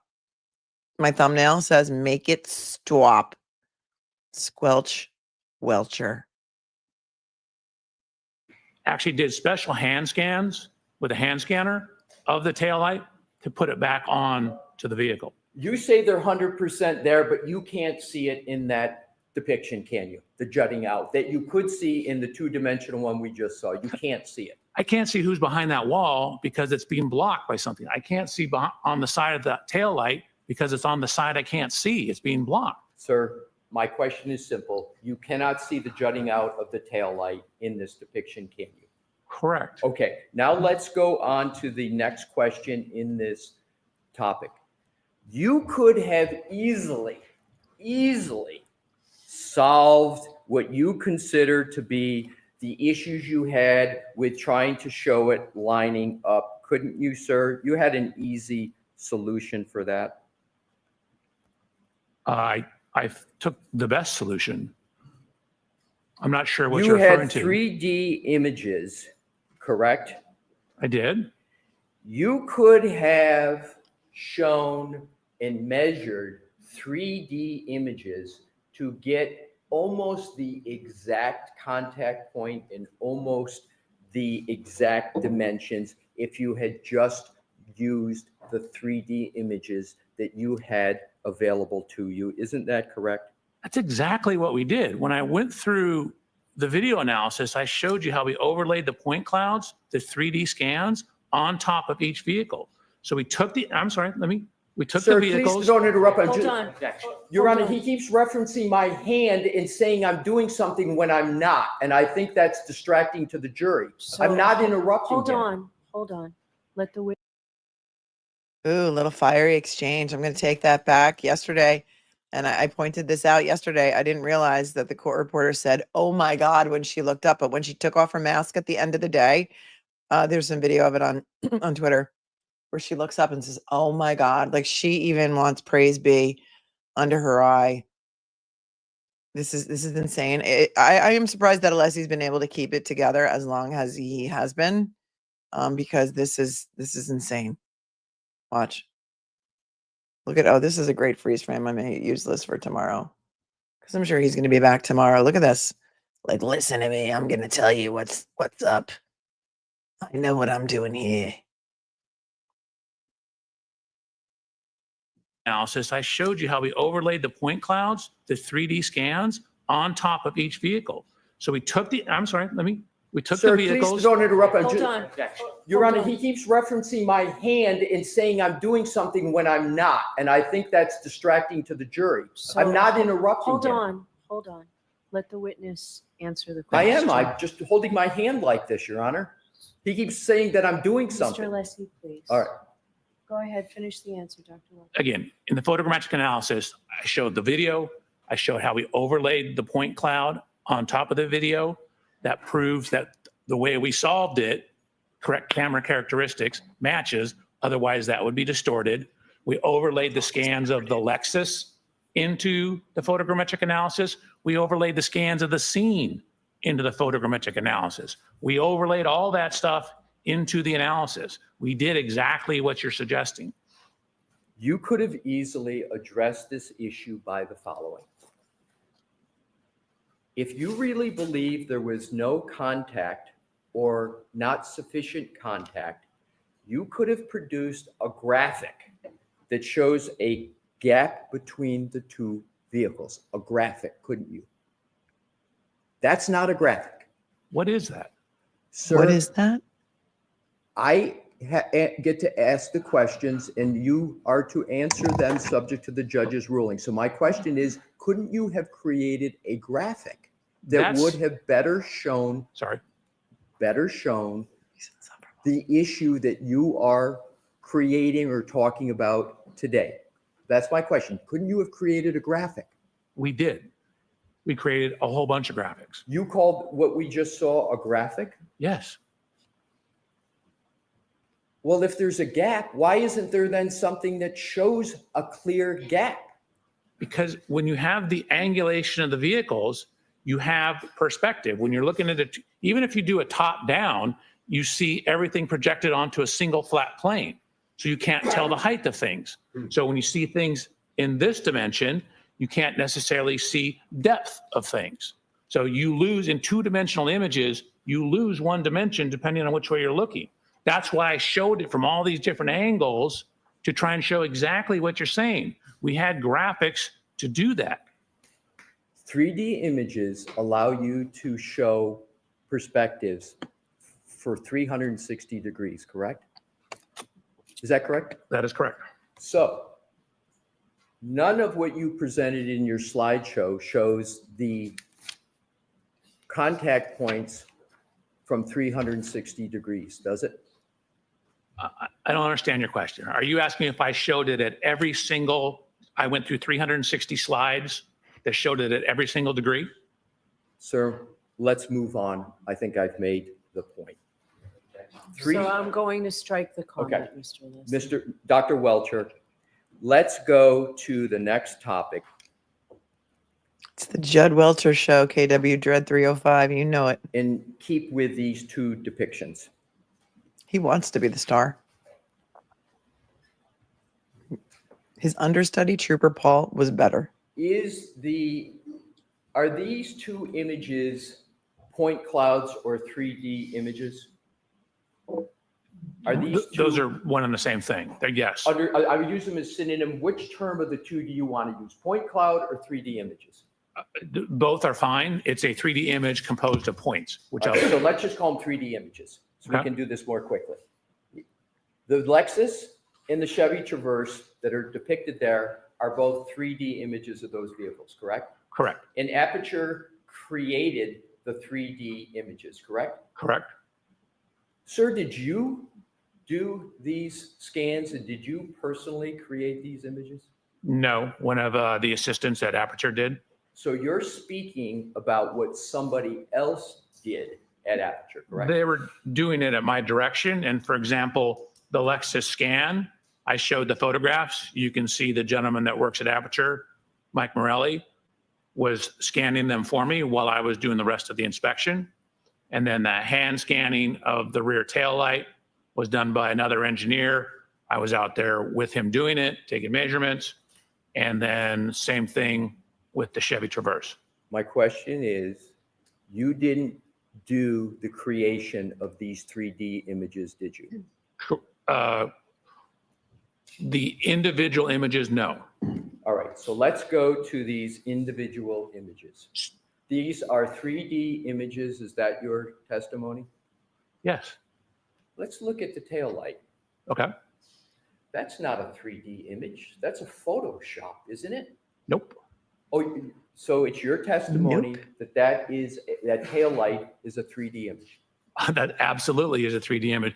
The way you can tell is when you get up near the chrome, because lasers don't like shiny objects, you start to get a scatter. So see all these dots here? If that was a photo, you wouldn't have these dots. Let's go to the Chevy Traverse. Let's, Mr. Woke, zero in on the content. Yeah. There's grain in the tail light. That's a 3D image of a tail light, isn't it, sir? They're both 3D images. Well, I just want to stay with one. That tail light is a 3D image, and one of the ways you can tell is it's because it's got all that grainy material on it, correct? Correct. Now let's go back, Mr. Woke, to the Lexus. Let's now go to the bumper.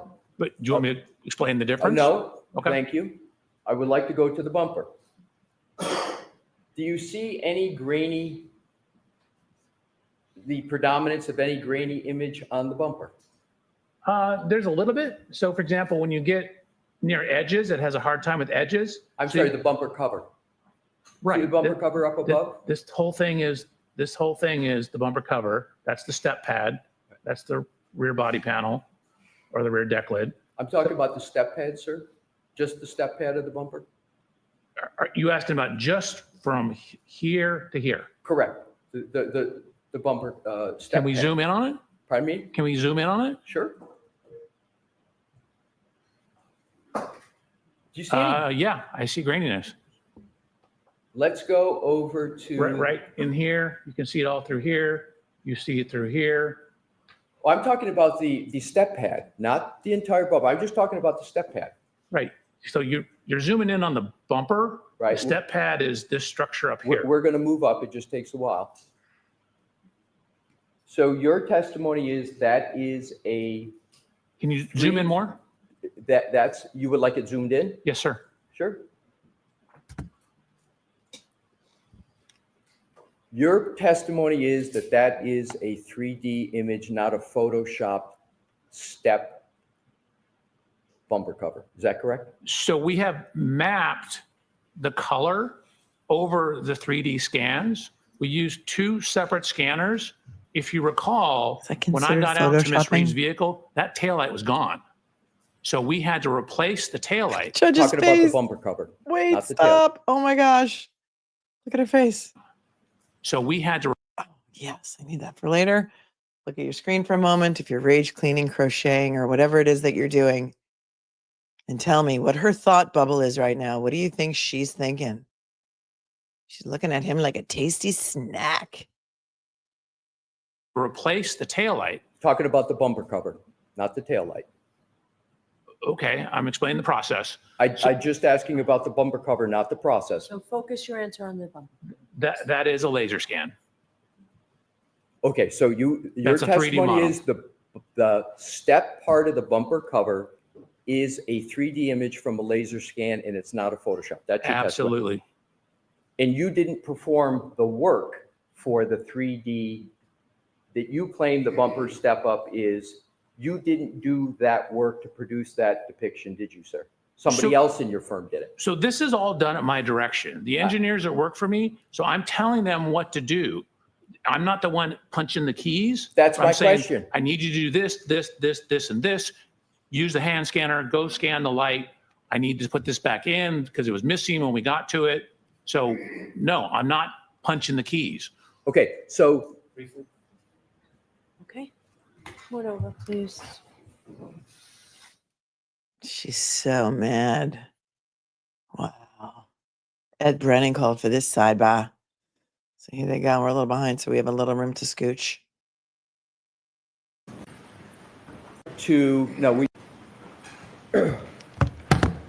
with regard to, no, we don't need him back up, Mr. Wope. Isn't it correct that 3D images allow for proper and most accurate measurements as opposed to 2D images? Is that a correct general statement? I mean, generally, yeah. Okay, that's my question. So let's go to the next topic. Let's talk about hydraulics on the Lexus SUV. We wanted to talk about that. Entire pressure. What type of hydraulic system does the Lexus SUV have? So it has a mechanism, I believe it's actually pneumatic. It's air-based system that raises it up and down. Do you know what the name of that system is, sir? No, not top of my head. Do you know how it works specifically? I do. Well, I mean, I know generally that there's a button on the interior where you can raise and lower the ride height. And is that the extent of your knowledge of that system on the Lexus? No, again, I know when you park it, it'll drop down the ride height. When you adjust it for different roadway conditions, it'll change the ride height. Do you know what the height tolerances are? In other words, the lowest to the highest? I believe it's around 1.25 inches. At one point in time, I measured it. I don't remember off the top of my head. So you believe it's 1.25 inches up and 1.25 inches down? How do you apply the 1.25 inches? I recall the total being like 1.25 inches, but I measured it at one point in time. I just don't remember off the top of my head. Did you write it down? Would you be surprised to hear that the tolerance is 5 inches on that Oh, vehicle? I would be surprised. I don't recall it being that much, but I would need to double check. assume Mhm. that the manual, as well as other informations, support that the tolerance is 5 inches and that specifically the vehicle can be raised 3 inches high and it can be lowered 2 inches. That's the basis for the 5. What was the suspension height of Miss Reed's Lexus that you used for your accident reconstruction analysis out front at 34 Fairview between 12 a.m. and 1 a.m. on January 29, 2022 to determine whether it was possible for the spoiler on the back of the Lexus to make contact with the eye of Mr. O'Keefe? It did say that. Possible. What did you use for a measurement of the suspension? Matched the measurements from when the vehicle was tested, I believe on February 1st at the Canton Police Department. Oh, the same day of her arrest. What match did you make? So we aligned the bottom of the taillight, actually the sheet metal right below the taillight. So we adjusted the height of the Lexus to match that.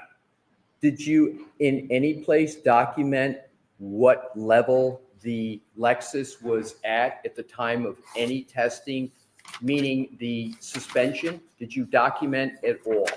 Yes. Where? Hey, Piney Woods, thank you. Slide 107. Can we have slide 107, Mr. Wolf? Great. Great. Sure.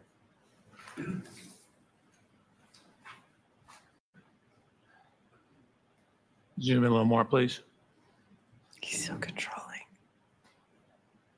So if I may, we matched the bottom of the sheet metal here to photographs when it was at the Canton Police Department. Sir, my question is, where did you document whether the suspension was at 0, whether it was +3 or -2? Where did you document that? Right here. Right where?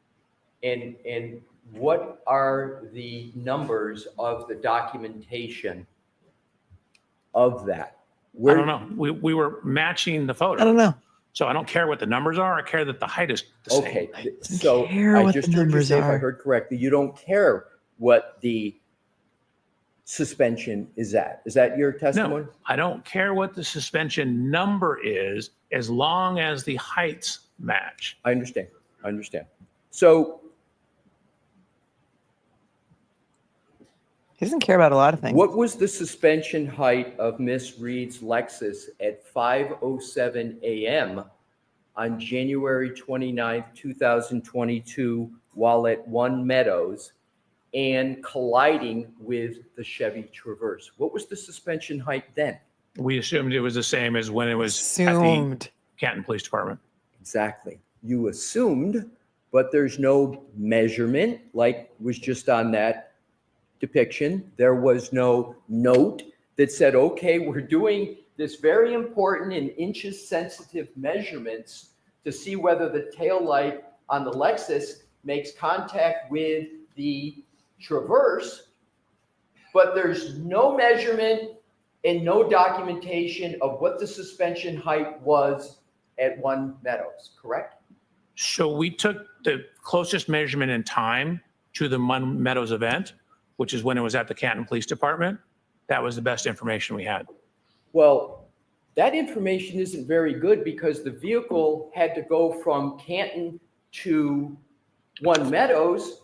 And when the vehicle drives, the way the suspension system works, it's automatic. When you go above 20 miles an hour, the suspension comes up. And when you turn off the vehicle, it goes down so you can get out easier. So it would be improper to assume that the suspension at 1 Meadows would be the same at another location. That's the only, sorry. Was there an objection? Was there an objection? No. That's the extent of the information we had. We had it when it was at the Canton Police Department. We matched that height. Sorry, sir. I understand. But actually, you brought up a good point. It's going so Shut slow up. when it's backing Shut up up. that it wouldn't raise up. Kathy, a gossip, rumor, and innuendo would say that this guy failed shut up classes. This guy was like, he failed shut up classes. Like he was the worst in his class. So the static position when it's backing up would be the static position. But it wouldn't be going in backup from the Canton Police Department to One Meadows. It wouldn't be going back up when it's going in other locations, sir, right? It would be driving forward. It had to get from point A to point B. Right, but as you pointed out, when you turn it off, it drops down, and then you turn it on, and then once you go above 20, as you indicated, it goes up. But when she's backing up, she never goes more than a couple miles an hour. So it's going to be at the same position as when you start. How do you know? Because didn't you say yesterday on the stand? Because we're here and we're paying attention. You said you don't know how fast she was going when she backed into him. Didn't he say that? Or did he say he knows? No, he said he doesn't know how fast she was going. He has no way of knowing. I never said it was 24 miles an hour. Where'd you get that from? We don't know how fast she was going. But now he says whenever she was in reverse, she was going no more than a couple of miles an hour. Which is it? Were you lying then or are you lying now? And once you go above 20, as you indicated, it goes up. But when she's backing up, she never goes more than a couple miles an hour. So it's going to be at the same position as when you start, which is approximately the same position when it's off at the Canton Police Department a couple days later. A lot of assumptions Do you know for an whether engineer. the suspension system locks when there is testing of the infotainment system? I don't know if that's true. Suspensions? Tequila I is my don't know. social lubricant. I don't know if that's true or not with the Let's note. go on to the next topic. You're aware of the vehicle control, excuse me, Your Honor.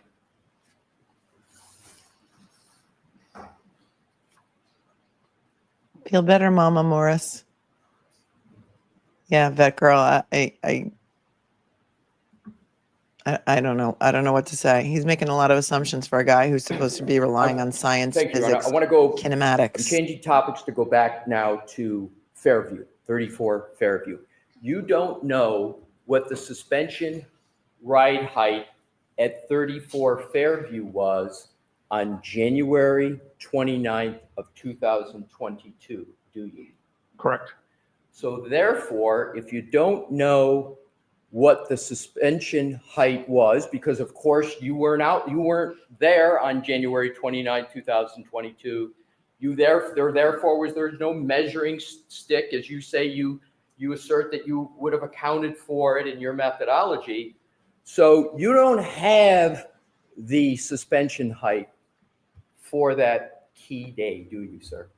I only have it 2 days later. All right. So when you talk about key measurements, such as the spoiler on the top of the Lexus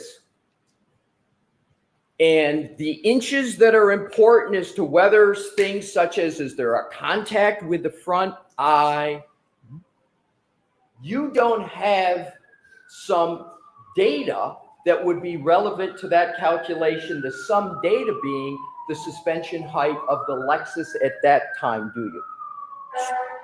So we have some data. We have photos of the vehicle 2 days later. We don't know the exact height outside because, as you alluded to, we don't have a measurement on January 29th. You got nothing. But we do have it 2 days later. That's the source of the measurement. You don't have the suspension height or the setting of the suspension of the Lexus that existed on January 29th, 2022, do you? Correct. Now let's go on to another topic.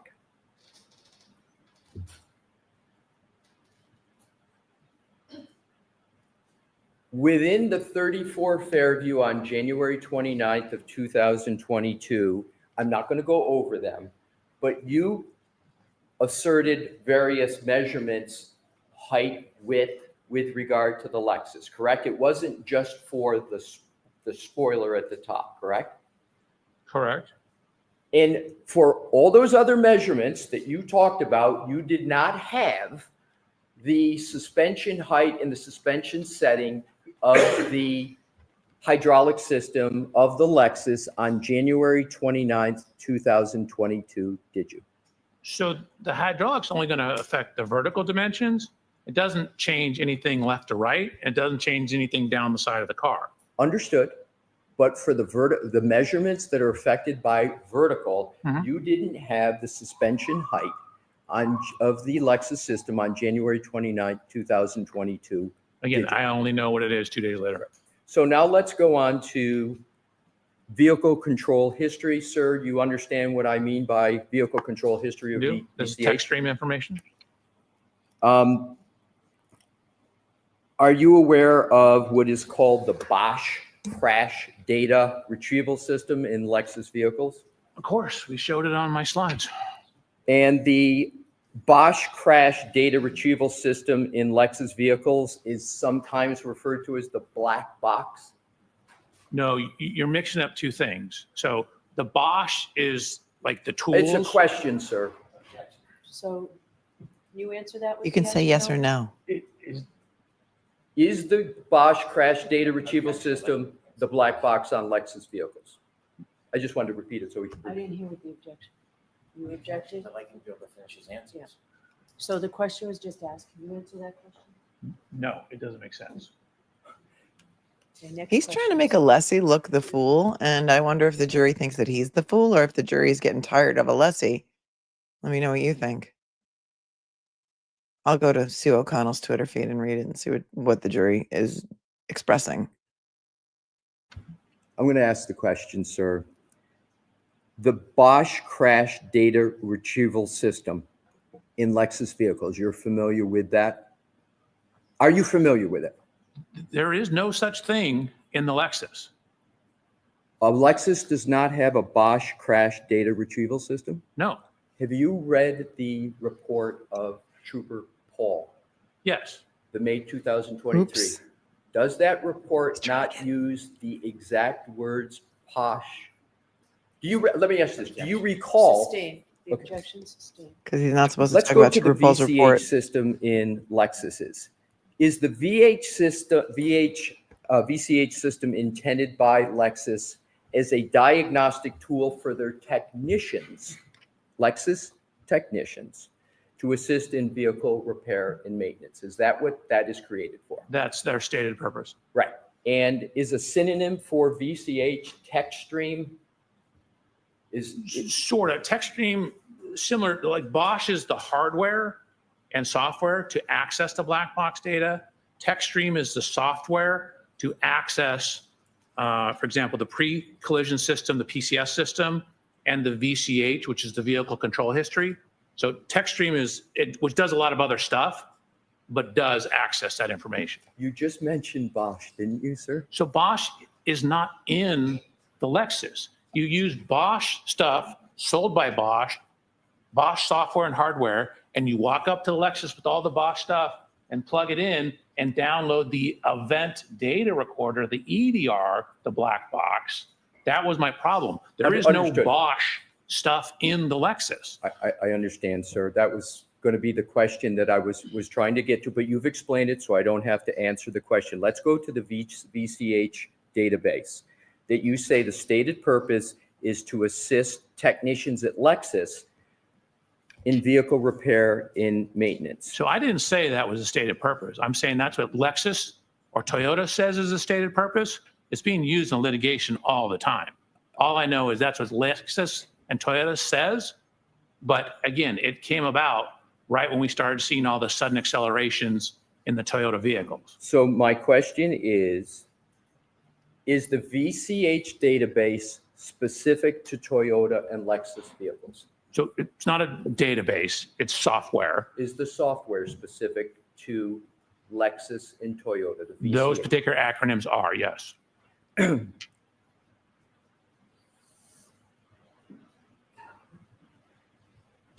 Piper, no. Pamela Bailey's already had to take a I want to move to another lorazepam. topic, and we are almost finished. We have just two more topics, sir. How common were VCH events when Miss Reed owned the Lexus? In 2022? Do you know the ownership period of Miss Reed with respect to the Lexus? Do you know how long she owned it? I have that documentation. I don't know off the top of my head. He's Do you opening have up an his binder. approximate? No, I mean, it was a 2021 vehicle. Our accident's January 29, 2022. But I did get that information. Did you use it? Do you know how many VCH events were associated with the Lexus of Miss Reed? I did not count them, no. I have them all. Do you I was have- only focused on the ones around our time period. Exactly. But do you have the number of events? Do you know how many there were? I could get it for you. How long would it take, sir? 3 minutes? 3 Why minutes. don't we come back to it? Okay. And we'll see if it's. How about I start this so that we don't have to wait for it to boot up? How about you, And then when we come STFU? back to it, it's ready to go. You No. okay with it? That's all you're looking at, sir. Yep. Thank you. Wow. And then pick your head up, please, so I can finish these two Please, topics. go ahead. So how often Go up his were head. VCH events recorded on the Lexus before January 29th of 2022? Man, I have to pull this data up. Man. Fair to enough. answer that I question. assume that's going to be in what you're also pulling up. That's the goal here. Did you just call him man? Would the number be about 15? Does that sound right to you? Let's see. 1, 2. One ringy dingy, two ringy dingy. How many licks does it take to get to the center of a Tootsie Pop?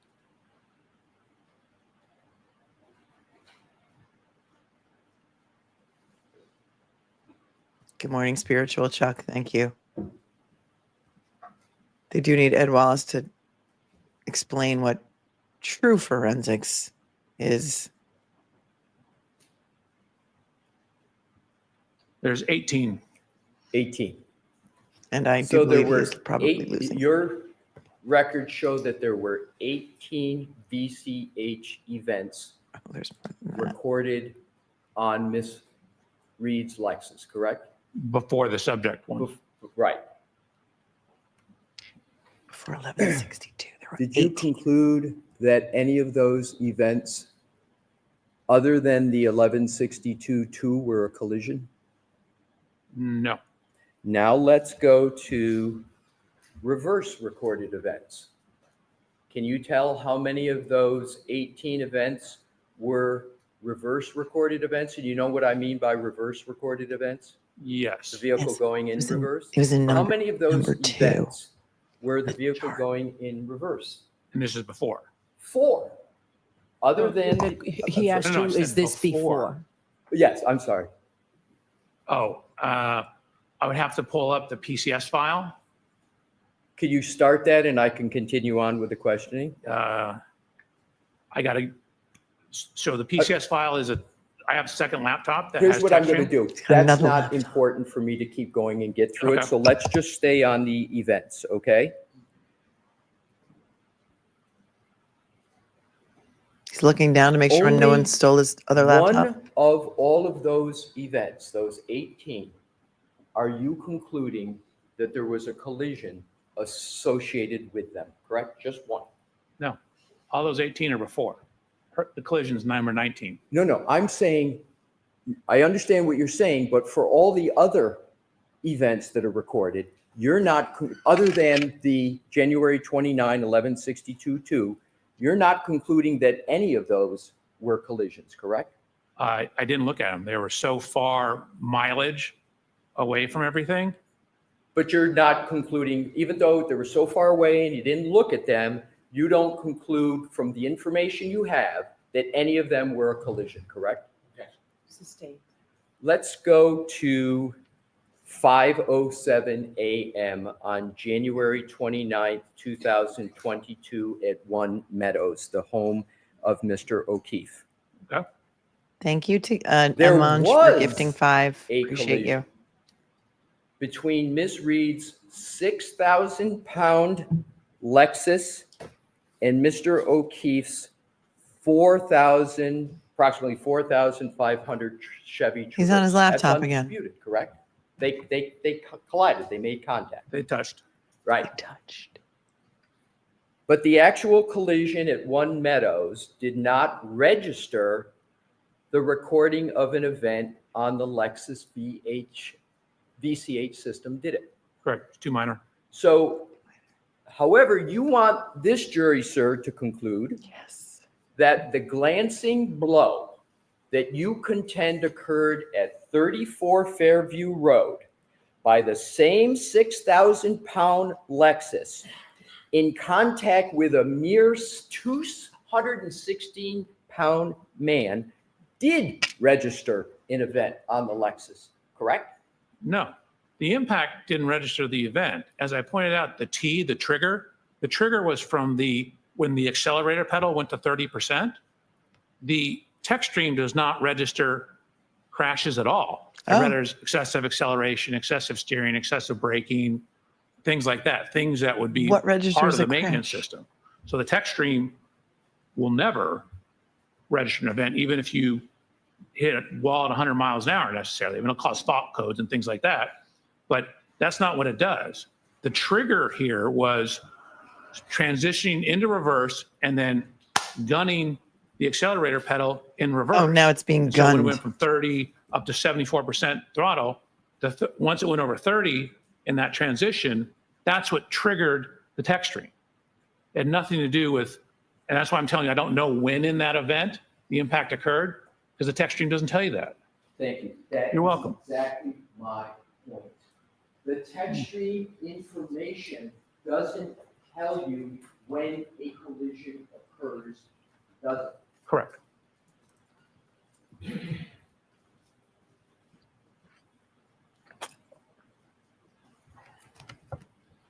Something questions must. I have at this time, What Your Honor. does? Because some cars Take our morning recess. Some cars will call 911 for you when you're in an accident. There's got to be something in that car that will register a collision, but I'm sure he wasn't given that data, and I'm sure they didn't find that data. I'm sure they didn't even look for that data. All right, we can scooch through the break now because we're a little bit behind.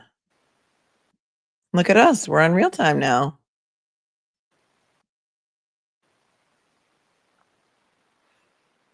He is mad, Heidi, that he's not allowed to run his own visuals. You see that you have an AV person for that. Her name is Miss Gilman. I think it's Miss Gilman this trial too, isn't it? This trial as well. Miss Gilman was the AV squad for the Commonwealth on the first trial, but this guy brought all his own equipment. Do you think he charged a rental fee for his equipment? What do you think? Do you think he did?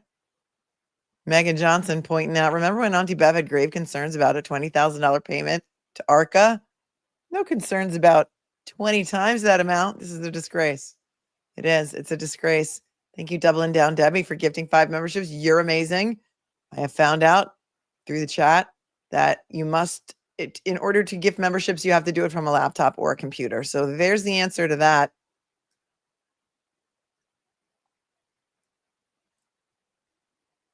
Vet Girl pointing out, going to see another side of the super lawyer now. He's a genius. He's a genius. And he's keeping his cool a lot better than I would be. Steve Bin in Virginia, how does he know it's a bar glass? He was just told. He made a lot of assumptions for a guy that's supposed to be relying on facts and data. He made a hella lot of assumptions, didn't he? Kamala, don't use your smartwatch while on the stand, Welcher, but I get emails all day while looking at the judge. So hubris. Doc or Mr. Meathead, Mayday, Mayday, which is so ironic, don't you think? We're talking about Mayday because Mayday is the operation in The Handmaid's Tale to save the people from Gilead. That's called Mayday. The uprising, coincidentally, also happened in Boston under her eye.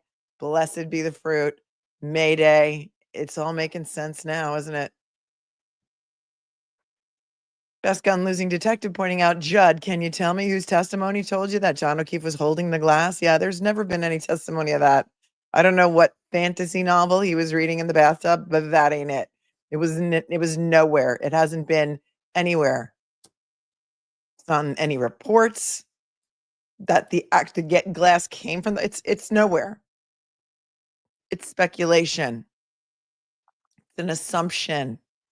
I still can't mind blown that he went to the same distributor where the Waterfall buys their barware and bought the exact same glass allegedly, but he doesn't know that other pieces of the glass were found and put back together. He also doesn't know anything about the glass in the bumper not matching anything else. And he didn't seem to care. He doesn't care about a lot of things here. Does he care that a woman is facing life in prison on murder charges based on his testimony? He's supposed to be the star witness who is stitching this whole entire thing together like a really old, bad quilt. He's supposed to be the guy. He's supposed to be the glue that is holding the Commonwealth case together. And tell me if you think he's failing or not. Marianne Young says, after this morning, I'm so worried that Karen will never get a fair trial.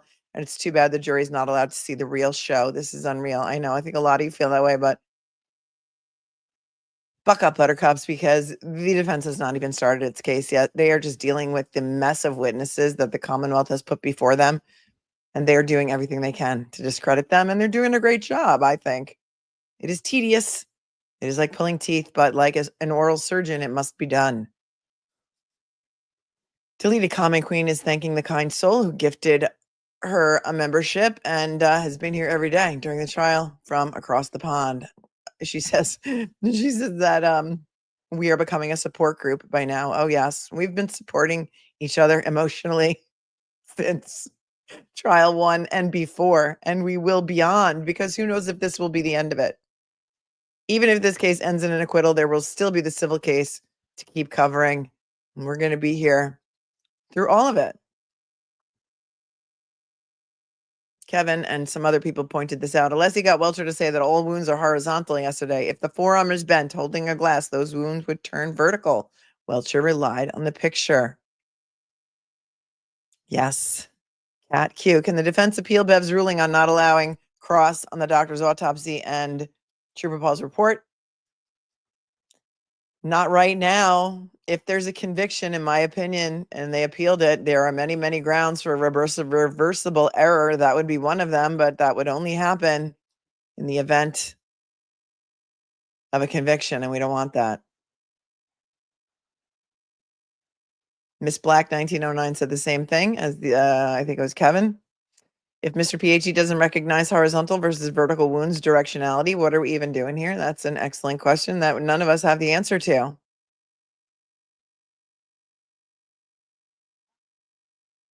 Wolfram pointing out in the Ring video, notice that the glow on the Traverse from her taillight is red. If it was smashed out already, the glow should be white, especially after she shifted into drive. Also, you can see the glow on the white fence behind it as well. We were pointing that out the other day. Dr. Russell's gasps, BN Trouble. He's in the chat. If you want to say hi. BN Trouble 31 on YouTube. Latest video shows that how the light sticks out and says Welcher is lying to fit the narrative. A lot of people think that. Tamara, I'm going to address this.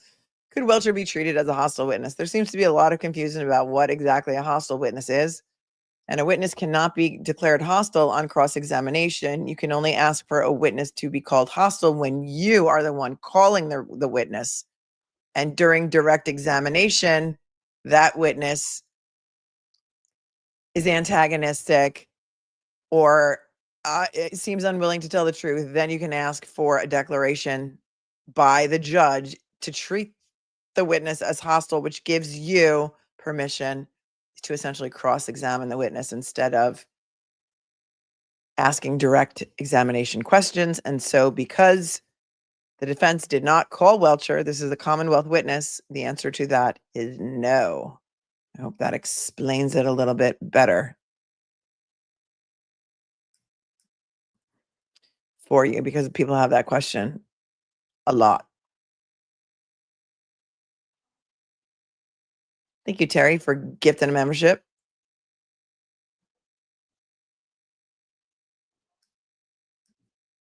Azra and Melanie, would it be improper for Welcher to be traveling to and from court with Brennan during his cross-examination? Saw Welcher yucking it up with MSP before getting in Brennan's SUV in Dedham yesterday. It is not uncommon for the as such attorneys to maybe drive an expert witness around. However, they're not allowed to talk about his testimony because he is currently under oath on the stand. See? See how that works? Thank you. He can be asked about it for sure. And then he can be asked about, oh, if Brennan's driving you around, have you been discussing your testimony since you've been on the stand? And that would be absolutely improper. Marcia calling out Tanya. Her comment, Karen is going to jail. Why are you even here? Okay. I try not to give them any air because they're just looking for attention. And so had I read that before I put it up on the screen, I might not put it on the screen. West Virginia Church Outhouse says a control freak gas bag is not a good look for an expert witness. No, it sure isn't.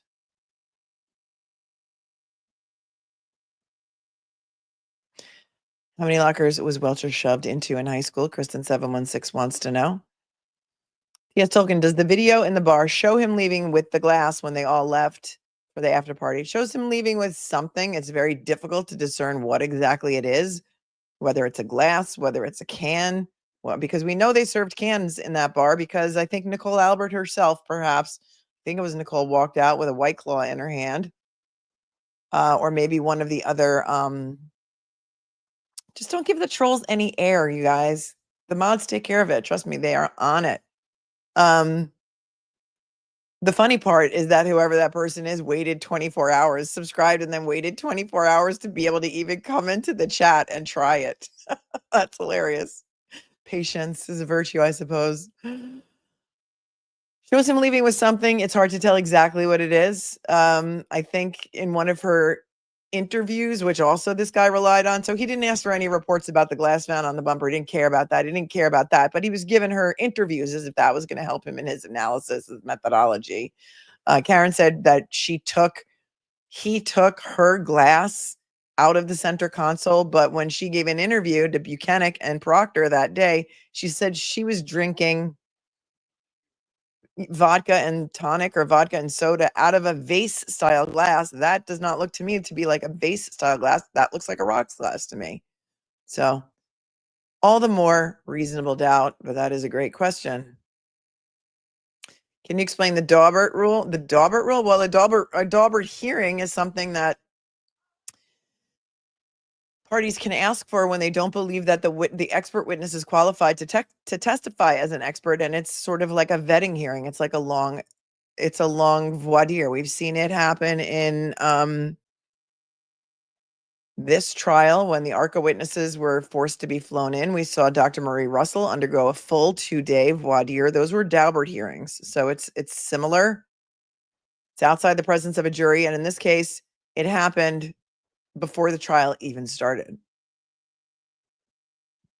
Dragons on a horse. Yesterday's length of car travel. It's 87 feet. Did he calculate the distance needed to bring the car to a halt? It's a lot of distance to cover in front of this house. Yes. And that's why they tried to get in the testimony about the Jeep, because she would have smashed into the Jeep. Nana Bear says, as a non-lawyer, just wrap this up and clarify it with ARCA. Living in the upside down world. Haas, do I get a membership? Well, you can join by clicking the link below the video. If you're on an iPhone, you have to go into like Safari and open YouTube in Safari to be able to join. In order to get a gifted membership, you have to be opted in, and it's YouTube randomly selects people. Everyone, please hit the like button so I don't have to turn off the fan, because we have over 20,000 people here and we're only at 6,100 likes. We can do better. I like to see at least 50% likes. So we need to get it up to 10K at least. So if you could please remind yourself to smash the like button. I promise you, Canton PD will not get your DNA. Neither will Trooper Proctor, ex-former disgraced Trooper Proctor. But even if they did, they wouldn't know what to do with it. So thank you, Kimchi, for reminding everyone to do that. Dirt McGirt, I'm not going to put that up because we prefer not to have profanity in the chat. Can a witness be called an a-hole instead? Thank you for your $2, but I'm not going to put that on the stand. And in fact, I'm going to delete it. Auntie Deb is trying to call me. Okay. Thanks, but I'm on the air, so I don't know how I'm going to answer the phone. Can't take phone calls while I'm on the air. What does he need? What does he want? Why doesn't he just text me? Thank you. Number one, dramatic gay starfish. The redirect, Mr. Brennan? Oh, that's the end of the cross? That's it? We're done? When did it end? I didn't know it ended. Wait, what happened? What just happened? Good afternoon. Good afternoon, Mr. Brennan. Thanks, Mom, on the mic. You were asked some questions. Actually, it's morning, but yes. You were asked some questions. He just corrected Brennan. Actually, it's morning. Actually, it's morning. We're all in mourning for the loss of constitutional rights in the Commonwealth. Listen to that again.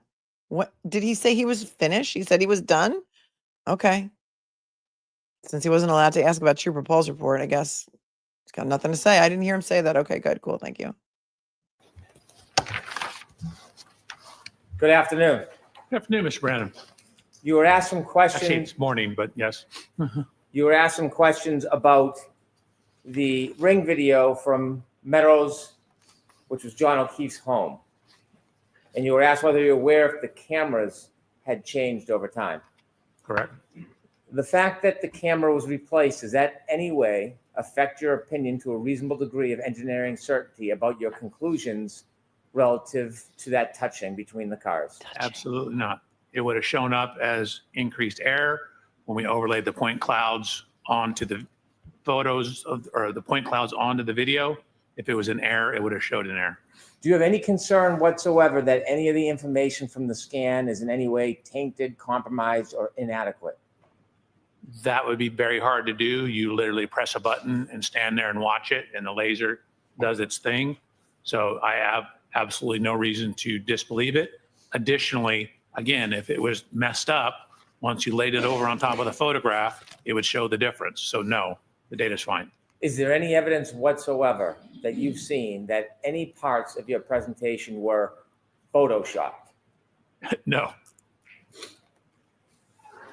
You were asked questions about the suspension of the motor vehicle of the defendant's Lexus. Do you have any information that the suspension at any point was changed? No. Automatic. Yesterday, you were asked a number of questions about formulas. You took out your calculator and you were asked about different variables. Were those variables hypotheticals or were they related to this specific case? So they seemed hypothetical. Again, you have to be careful when you're talking about failure forces on biomechanical things. For example, if you impact the hand with a, say, 1-inch narrow metal bar, that's a lot different than if you have a broad, say, plastic taillight or rear body panel. So when you have distributed loads, you can take much more. I told you guys about sitting on the bed, like how much you sink in. That's an example of spreading your load out. When you spread the load out, you don't sink in as much. So same thing with We don't want to see you on spread your body. load out, but I do want to get a screenshot of that. Excellent. Right here. Freeze game on point. There it is. He's spreading out his load. And look at She's Like Texas gifting 20 memberships. You are so generous. One of the songs on the playlist is Lyle Love It. That's right. You're not from Texas, which is an amazing song, which I love because it came up somehow. Alan Jackson mentioned Texas in the last Shonda Mishigaseva Fakakta trial. Look at this. He's spreading out his load. Nobody wants to see it. Yeah. So when you have distributed loads, you can take much more. I told you guys about sitting on the bed, like how much you sink in. That's an example. Oh, here's an even better screenshot. Look at this. Check this out, everyone. I told you guys. He's talking to the jury. He's calling them you guys. I told you guys. We're not friends. They're not your friends. I told you guys about this. Oh, but this could be the best screenshot of the day, Jim, if you're watching. You might want to make a meme out of this later. I'll allow it. Of spreading your load out. When you spread the load out, you don't sink in as much. So same thing with, forces on your body. If you take this pencil, I don't have to press very hard for it to pull in. But if I spread it out, I have to press much harder. So you have to look at the distribution of the load when you're talking about the failure. Take a load off, Annie. Failure loads, it depends on what you're doing it with. Take a load. If I hit you with a 5-pound 2x4 take a load or a 5-pound pillow, they're both 5 pounds, but you'd much Oh. rather get hit by the pillow than the 2x4. Well, that's so funny because did you know that John and Karen had a pillow fight that morning? She tried to hug him and then he smashed her in the face with a pillow. It's so funny that you said that, but not really, because nothing's funny about this at all. Funny, haha. Do I amuse you? Do I amuse you? Am I funny? If I hit you with a 5-pound 2x4 or a 5-pound pillow, they're both 5 pounds, but you'd much rather get hit by the pillow than the 2x4. Maybe not in this case. Half of us might be you wishing ask we were hit by a questions 2x4 about right now. Communications, when you would have communications with the Norfolk County District Attorney's Office, did you ever use encrypted apps to secretly hide your communications? Apps like Signal? No, I don't have any of those. So the form of the question. Do you ever use apps like Signal? I'm sorry. This is redirect, right? It's supposed to be limited to what was elicited on Cross, but this guy can just go wherever the hell he wants, right? Right? Listen to this. How many people wish they could be hit in the head with a 2x4 right now? Yeah, Sonia does. Listen to this. When you ask questions about communications, when you would have communications with the Norfolk County District Attorney's Office, did you ever use encrypted apps to secretly hide your communications? Apps like Signal? No, I don't have any of those. So the form of the question, ask it differently. To secretly hide your communications with the Norfolk District Attorney's Office with apps like Signal? Because you know what he's doing. If one of the ARCA witnesses, if they rest after him and one of the ARCA witnesses is called in, Brennan's entire line of questioning is going to be about them trying to hide their communications by using Signal. This is disgusting. This is not the way lawyers are supposed to behave. And Hank Brennan is the reason why people hate lawyers. He's the poster child for it. He's the poster child for it. When you were communicating with members of the Norfolk County District Attorney's Office, did you ever use encrypted apps like Signal to communicate? Objection, scope, Your Honor. Scope. I'm going to allow She's going to allow No, it? I mean, I don't even know what that is. Would you ever use an encrypted app so those communications couldn't be tracked? No. Would you ever have any reason as a professional for doing that? Objection, Your Honor. Sustained. Here's the reason why the defense team might want to do that, you jackass. Because you made a motion to try and pierce the attorney-client privilege to ask for communications between Karen and her lawyers. You made that motion. And then when you went into court to argue the motion in front of a different judge for some unknown reason, you tried to hide the fact that there was a hearing on that motion. And the defense team was sitting in the basement watching YouTube. And they're like, wait a second, why is there this hearing? And Hank Brennan is arguing to try and get communications between, I don't remember if it was between Turtle Boy and Karen's lawyers or Karen's lawyers and Karen, but I'm maybe conflating two different things, but he did try and get the text messages between Karen and her lawyers. After that display of egregious, unethical attorney behavior, first of all, who's ever going to hire him as the defense attorney ever again? Because he doesn't seem to think attorney-client privilege is even a thing.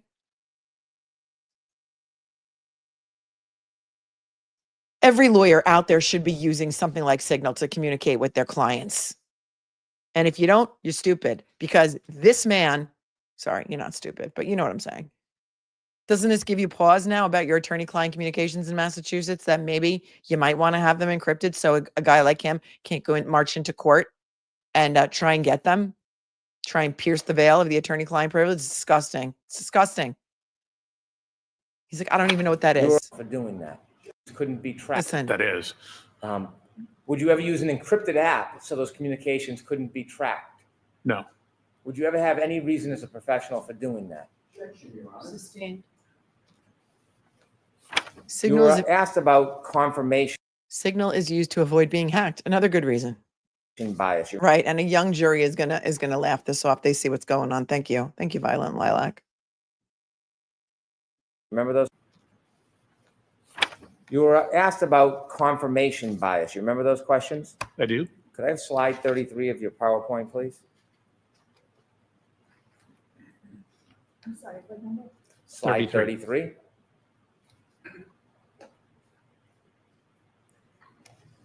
Do Give me a second.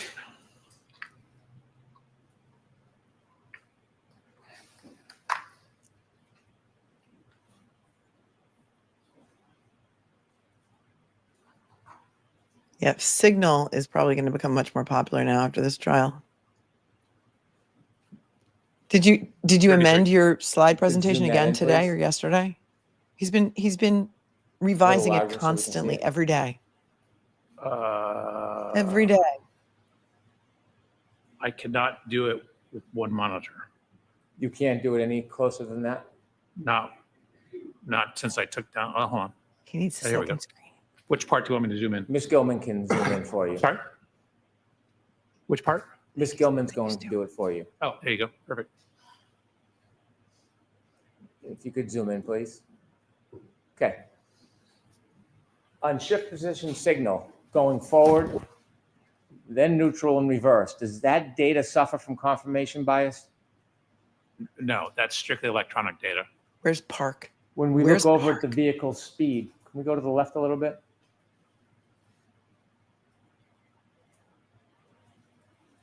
Down. Vehicle speed ending at 2361 miles per hour. Does that suffer from confirmation bias?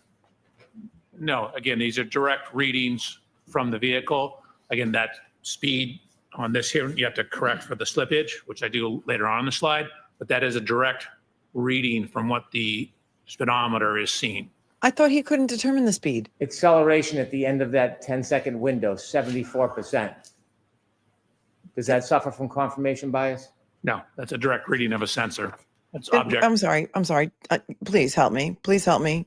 Did I misunderstand something yesterday? Did I mishear him when he said he has no idea how fast she was going in reverse? Because I never said she was doing 24 miles an hour. I never said that. It's not in the data. And now that's exactly what he's being asked.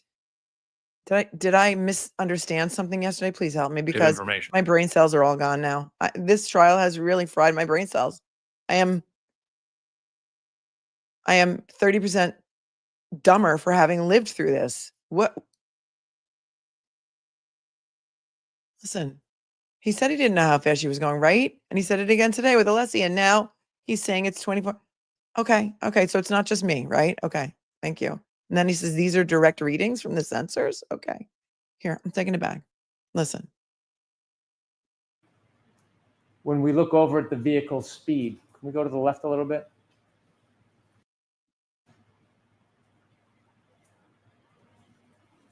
Down. Vehicle speed ending at 2361 miles per hour. Does that suffer from confirmation bias? No, again, these are direct readings from the vehicle.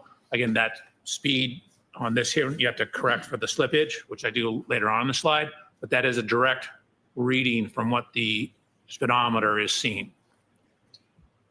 Acceleration at the end of that 10-second window, 74%. Does that suffer from confirmation bias? No, that's a direct reading of a sensor. That's objective information. I have no further questions. Thank you. Wow. Wow. Anything, Mr. There was a Leslie? hot mic. Did he just say, wow? Listen. I have no further questions. And then he says, wow, listen. I have no further questions. Thank you. Wow. I heard it. Did you hear it? Anything, Mr. Leslie? Your Honor.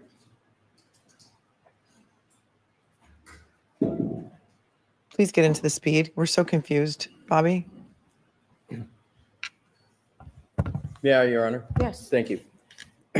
Dr. Welcher, you were just asked questions about slide 33, which is a slide about text stream data.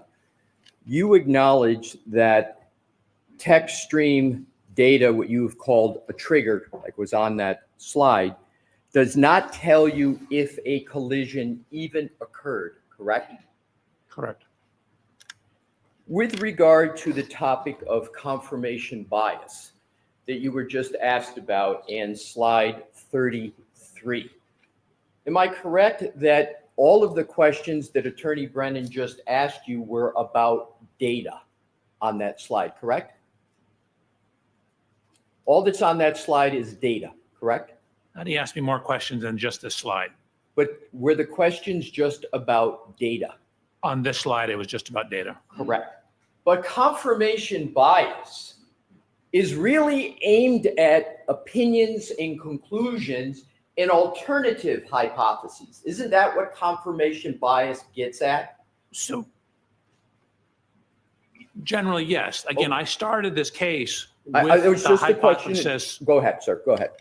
With the hypothesis that the Lexus didn't contact Mr. O'Keefe. And so I start what's called the null hypothesis, that this didn't happen. And then I look at evidence to either include or exclude the null hypothesis. So theoretically, my confirmational bias starts with a bias that it didn't happen. Can you point to one document that shows that you analyzed whether there was no contact between the Lexus and Mr. O'Keefe? Can you point to one document? Was there one document on your slide presentation, for example, that analyzed the null hypothesis, as you call it, there being no contact at all? Was there any slide in your direct testimony? So remember what I said, we start with hypothesis, we get more data, we whittle down our hypothesis to the final answer. I mean, I had 130 slides. I suspect I bored some of these people to death already. So I didn't include everything. There's thousands of photographs in here. There was a bunch of testing I did with the Lexus about back. These people over here, as he motions to the jury, I suspect I bored some of these people to death. No, I think you've been amusing them for a couple days now. I think they've been laughing. Listen, watch his way he points at them, these people. We get more data, we whittle down our hypothesis to the final answer. I mean, I had 130 slides. I suspect I bored some of these people to death already. So I didn't include everything. There's thousands of photographs in here. There was a bunch of testing I did with the Lexus about backing, pedestrian detection that, you know, removed certain hypotheses. So if I was able to eliminate a hypothesis, I didn't present it here. Sir, my question is not about you. All the slides show that, to answer your question. Sir, Your work. my question is there any slide that says alternative hypothesis to whatever the label is, whatever the term, it says no contact between the Lexus vehicle and Mr. O'Keefe? Is there any document that you presented to the jury that shows that? Any document where those words are written on it? Correct. No. And to work through hypotheses, different ones, and to see whether there's confirmation bias, have you heard of scientists refer that as showing your math, so to speak, in working through hypotheses, documenting each hypothesis and how and why you rejected them? Have you heard of that term in the scientific world, show your math with confirmation biases and alternative hypotheses? Just a question. Have you heard the idiom, the phrase, show your math? Your question is, have I ever heard show your math, period?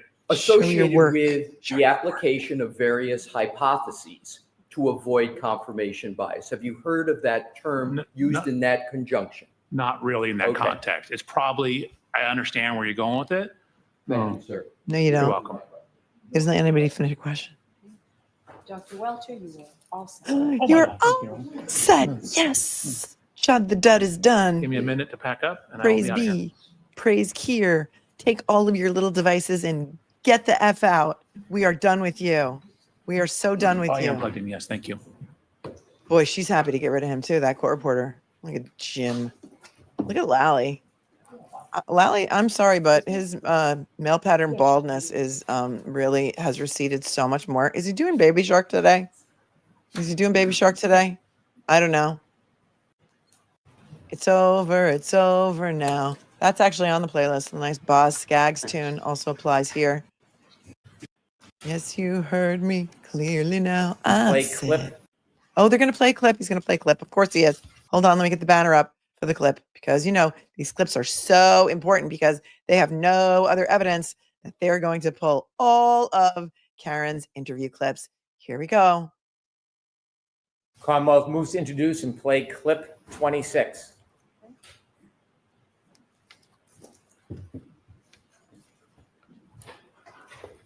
Defendant's interview with ID docuseries, April 10, 2024. So I thought, could I have run him over? Did he try to get me as I was leaving and I didn't know it? I mean, I've always got the music blasting. It's snowing. I got the wipers going, the heater blasting. Did he come and hit the back of my car and I hit him in the knee and he's drunk and passed out and asphyxiated or something? And then when I hired David Yannetti, I asked him those questions the night of January 29th. Like, David, what if, I don't know, what if I ran his foot over or what if I clipped him in the knee and he passed out or went to care for himself and threw up or passed out? And David said, yeah, then you have some element of culpability. Oh, look. He's going to use that and say it was a confession when she was merely trying to explain her thought processes that morning when she found his lifeless or almost lifeless body on the lawn of Boston police officer Brian Albert. She thought, could I have done this? Did I do this? I thought, in his drunkenness, could he have fallen over? She knew there was a wound on his knee. She's trying to put two and two together. Could I have clipped him in the knee? I guess she knew that later. So in retrospect, she's blaming herself for this because she left him there. But he's going to try and use this as a confession because he has nothing else, including no evidence that this man was hit by a vehicle. None. Zero. Thank you, crafty councilwoman. 7. Is it a 207? We're already at 207 exhibits in this trial, which is what most people would think. Nobody Your would. Honor, the Commonwealth rests. Okay, they're resting. Does counsel want to see me? We do, Your Honor. Okay, so should we send the jury out or should? Probably, yes. They're going to make their motion. So everybody can sit. They're going to make their motion. The Commonwealth rests. That means that the Commonwealth's case has been presented to you for your consideration. So I need to meet with the lawyers for a few minutes, so we're going to send you back out. I can tell you that it now appears that we're at least on schedule, if not a little ahead of schedule. So we'll send you back out for a short recess. So we may take some more days off. They will make their motion for a directed verdict saying, Judge, you have to rule in our favor. You need to dismiss all these charges because there's no way in hell that a reasonable jury could find her guilty of anything here. And she'll deny it. And then we'll move on to the defense's case in chief. And it is 11:34 here on the East Coast. And I think she said we're going to go to at least 1:30 today. So we'll see what happens. Are they really not going to argue this motion in open court? This is going to be done at sidebar so the world can't watch. Of course it is. Because everything should be a secret here. This is like, she's like the secret keeper. I want to hear it. I want to hear the arguments and I want to hear her denied in open court and I want to hear her reasoning for it. And we're scooching up to real time right now. Okay. Several Girl says, could you please create a coffee table book for all of your perfect on point screenshots? Oh, that's cute. That would be a fun idea. There she is, Eugenia, bottom left or left side of your screen, our court officer, Eugenia. We found out her name yesterday and I love her. So I just want to shout her out. Hey girl, hey. I'm sure she doesn't watch the trial after she's done here. She probably wants to go home and take a bubble bath every night, but she's awesome. She's doing the Lord's work because it's probably a mess in that courtroom. And look at how, here's this guy with the tie in the back standing by the door. Looks like maybe he's the head mofo in charge of all the court officers. I'm not really sure who he is, but he looks important. He's standing there. And I can only see in this shot 1, 2, 3 court officers, just in case things get unruly or out of hand, or somebody in the gallery pulls out their phone and tries to like check on their kids and make sure they're okay. He will yell at them. Oh, here comes another one. Another one. Now there's 4. I think somebody got in trouble for eating in the courtroom the other day. I think that somebody got in trouble for offering Will the Glare a mint in court. And yeah, he's Mr. Know-It-All, Stevie Wonder. Thank you, deleted comment queen. Are you really the queen of the deleted comments? Is that you? Nick the Dicka, go get your head in Europe. Yeah, I think I might have to. Tammy with a Y. Who owns a 5-pound pillow? Asking for a friend. Kansas for Karen. Guys are here on top. Thanks for always being on top of the super stickers. Massachusetts. Wow, the jury must see the obstruction here. Words fail me. Is there such a thing as class action for misuse of tax funds by Norfolk County? I don't know. That's an existing cause of action in Norfolk County, but there's plenty of good lawyers there that you can call to look into, like Bradle, Randazza. These guys are all about the Constitution. Lena, Hank asking about Signal is total proof to me how worried he is about ARCA compared to Aperture's junk analysis and fake testimony. He has nothing more on ARCA but which text app they use. Yeah, because you can't discredit those guys. You just can't. Sidebot Chick says ALESSI en fuego today. The fight scene in Monty Python. He's got no arms and no legs. Yes, he still keeps saying, "'Tis only a flesh wound." Yes. Come on, Judd, you are no match. Thank you, Sidebar Chick, for making me laugh. Lisa, can you run a poll asking how many people find this guy unlikable? Yeah, I think Laura, did that poll yesterday, but we'll do it here. Absolutely, let's do it. I just need a minute to set it up, so give me a moment, because I know how to do that now. Let us see. Here's the poll. Is Welcher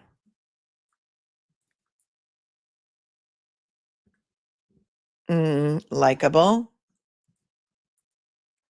unlikable, or what's the third option? Neutral. Okay, let's start it. Ready, set, go. Oh, is that somebody said that's her cousin, Brenda, the civil attorney by the door? Is that him by the door? Kevel, William Kevel? That could be. He's very well dressed. He's a sharp dressed man. Could be. Limit the poll to new viewers? No, because this guy didn't testify in trial number 1. So I think we can all vote on this. All right, here we go. Is Welcher likable, unlikable, or neutral? I hate this man is not a choice, but it should be. Thank you, Lisa, for suggesting. Let's see how many votes we can get, you guys, because we got over 20,000 people here. Let's try and get a lot more votes than we did. I don't know how many we got yesterday. Maybe 9,000 votes. We can do better. We can do better. Why not show Turtle Boy clips, says Joe. You mean to the jury? I don't know that they would allow it. I don't know that it would be relevant.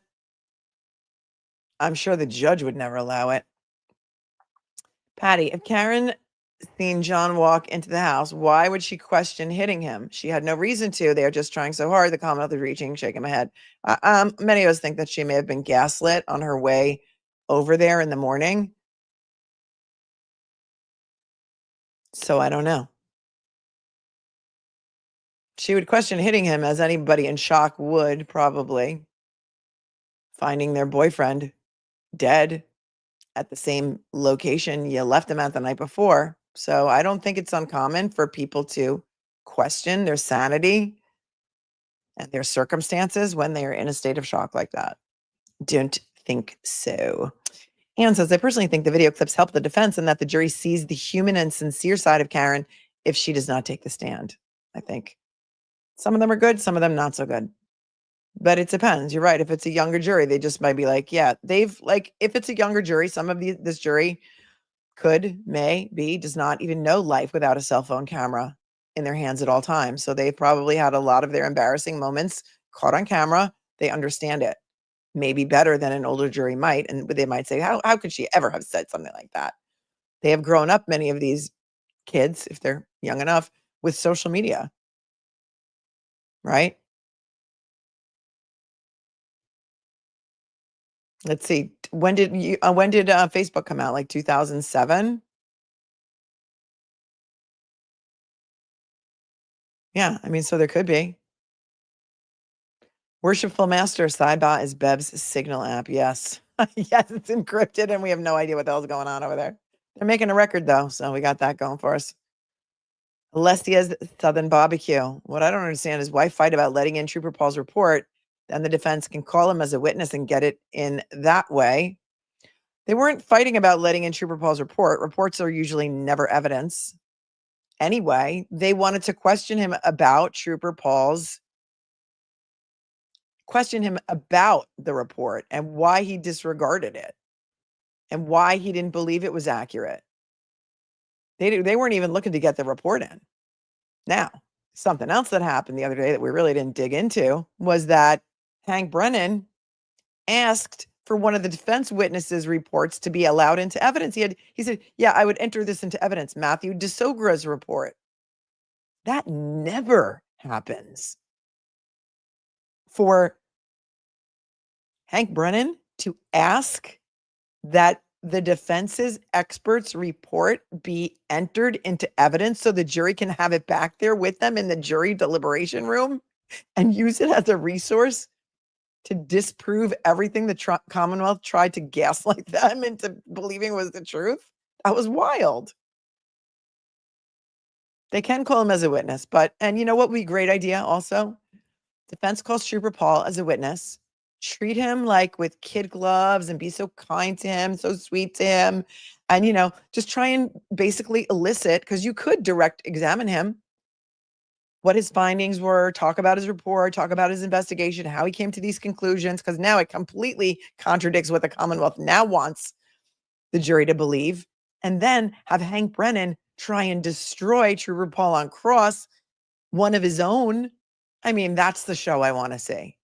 And that I guess we will have to see it, because they're going to have to call Trooper Paul in their case in chief to talk about all the conclusions that he came to. And then let Trooper Paul explain why this guy, Judson B. Welcher, is wrong. And maybe, just maybe, Trooper Paul is actually an evil genius. Wouldn't that be such a great plot twist here? I mean, that would be amazing. Yeah, they never addressed the debris field, Jim's 1974. Where's the debris field that he talked about in his opening? I was going to do that. I was going to go back to Brennan's opening and listen to it again to see what he has proven so far. And maybe if we have time, we can do that at some point. Now that they've rested, let's go back and watch his opening and see if he's proven everything. But you know what? I don't want to do that because I don't want to help him at all. And they watch all of our shows. They do. Phony Baloney Cannone says ARCA is going to be even more impressive this time around now that the jury has another engineer to compare to, right? And wouldn't it be great if they called Dr. Wolf right away? Melissa says, I'm afraid Alessi may be losing the jury and they'll associate with him of all of this tedious testimony. I think AJ should do the closing. Thank you for your great commentary, Melanie. Thank you. Thank you, Melissa, for your thoughts.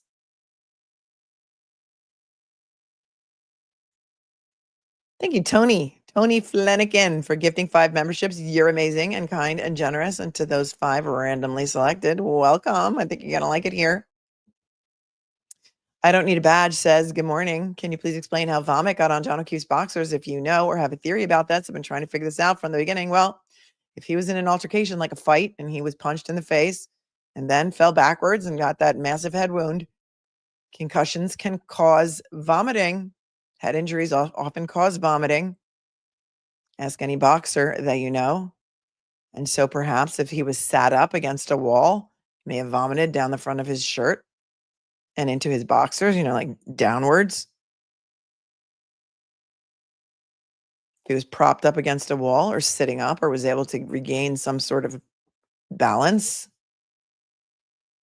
What I'd like somebody to explain to me is how, if the only wound on John O'Keefe that was bleeding was the back of his head, how he had blood stains all down the front of his shirt, both shirts, the outer layer and the inner layer. Where did that blood come from? Didn't come from his arm wounds. Thank you. I don't need a badge. Some other chatters might have some other ideas for you. Thank you, Mrs. Micmac for tuning in from down under. It's 1:40 a.m. on Friday the 30th of May. You are invested. Thank you for being here and for your super chat. I'm going to assume since everyone is now seated at their respective tables that motion was denied. We're not going to get to hear it at all, and that the defense will now begin its case in chief, but we will see. Melissa from Australia says, my head found yours, and they're on their way back. Our King Bobby Scissorhands ALESSI is doing such an incredible job with this arrogant punk. Thank you.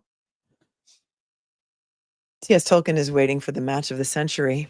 Trooper Paul versus Welcher. Hank's Little Bulger. Oh, that's a good name. Bev issued an order for her to pick up Dr. Daniel Wolf at the airport. Well done. Well done. Always aim says innocent people question everything, including themselves. Guilty people distance themselves as much as possible. Free Karen Reed. Thank you. Always aims.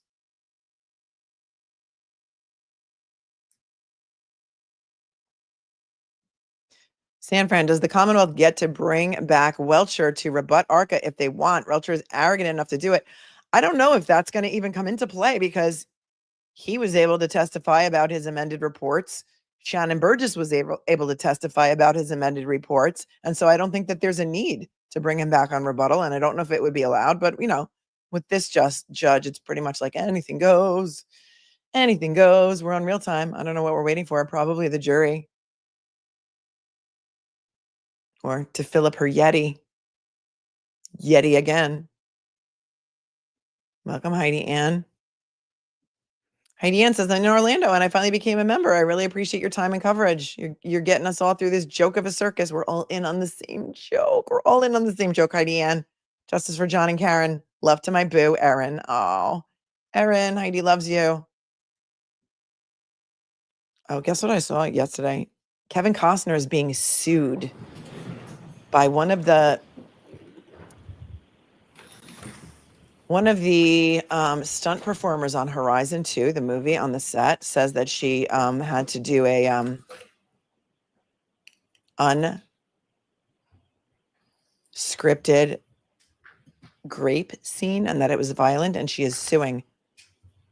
If I get a copy of that lawsuit, would you be interested in going over it on a down day? Because I did start my channel off by doing Kevin Costner coverage, and I feel like we still need to be there for him and cover it. So let me know if you are interested in doing that. Another day. And here come the sirens. Hi, so jurors, we all, it happens several times a day, doesn't it? It does. I don't want to get the Norfolk Fire Department in trouble, so I'm going to refrain from saying it.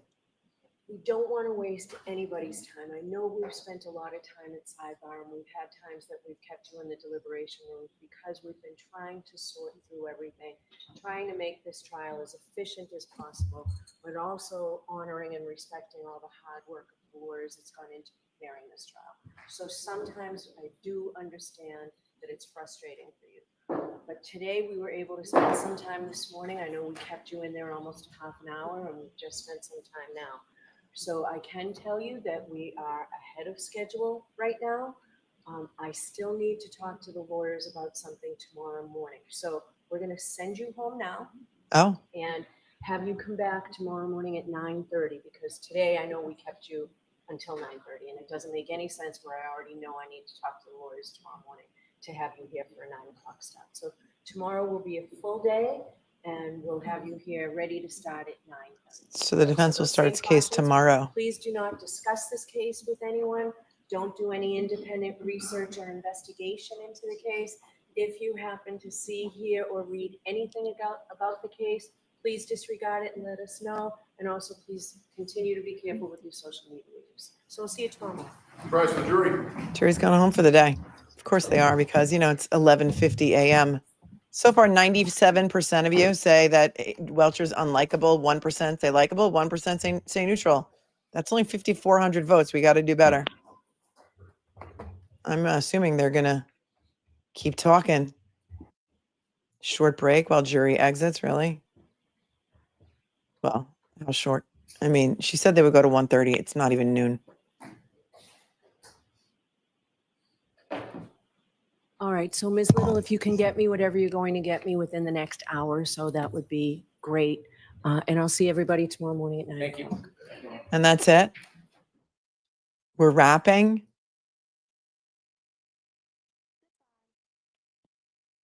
All right, I'll see if they cut it off. Yeah, I think they're cutting it off. That's it. Guess they made their motion at side by. I guess it was denied, and we're coming back tomorrow so the defense can start its case. That's wild.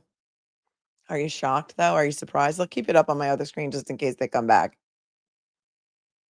Helene via Venmo says, stress, sweating, and getting PTSD from this guy, from all the misogynistic men in engineering. He who is always correct.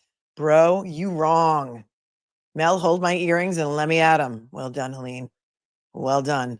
Melissa says, because I'm sick over this expert, and you say exactly what I think. Thanks, Melissa.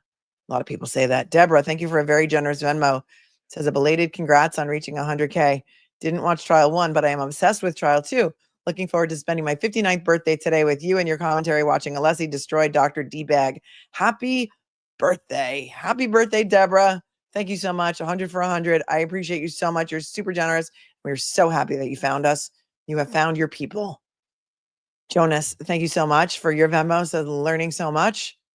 Anne says, thanks for your great coverage. Thank you, Anne. Andrea says, free Karen Reed and justice for John O'Keefe on Venmo. Thank you. I don't want to mispronounce your name. Juimene. Jumine? Anonymous?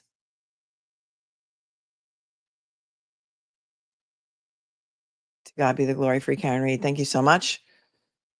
Stephen, thank you for your Venmo, for commentating. Chrissy, in honor of Billy Joel, let's add Big Shot, which is Smug Fool is attempting to be, but failing miserably, to your playlist. I think it's on there, but I will check. We have a mixtape for this trial. It is linked below in the show notes, and you too can have a copy of it. If you want it, it's down there. It's on Spotify.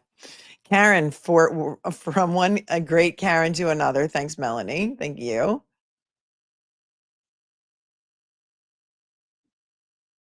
Candy, thank you. Says thank you for the amazing coverage and insight. I appreciate you with all of my heart. Thoughts, questions, comments, concerns. Please get some more votes into the poll. I'd like to really get a good, nice, full-throated poll. Terry, thank you for the matcha latte. Says it's concerning that Bev does not at all seem to be afraid of an appeal. Thanks for giving me permission to be outraged. I'm screaming over here with you. Oh, you've got permission. You've got my permission. Brenda, thanks for buying a matcha latte. So happy to be here with you all. Enjoy.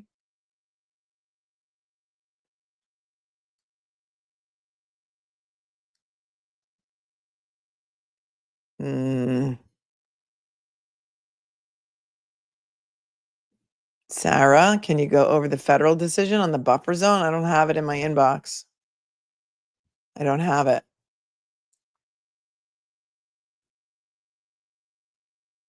So I can't read to you what I don't have. Maybe there'll be time to come back later and do a thing. I heard it randomly yesterday from Billy Bush's producer. So your girl might have a new appearance coming out soon, which would be pretty awesome. I've been wanting to get on that Billy Bush Hot Mics show. Jen C became a new member. Welcome. Ryder said, did I miss something I don't want to rewatch? Did they not show video of the Lexus being put on the tow truck at Karen Reed's parents? We've seen it several times, and so they didn't show it today. No, they did not show it today, Ryder. But the Commonwealth has rested, and tomorrow we're coming back.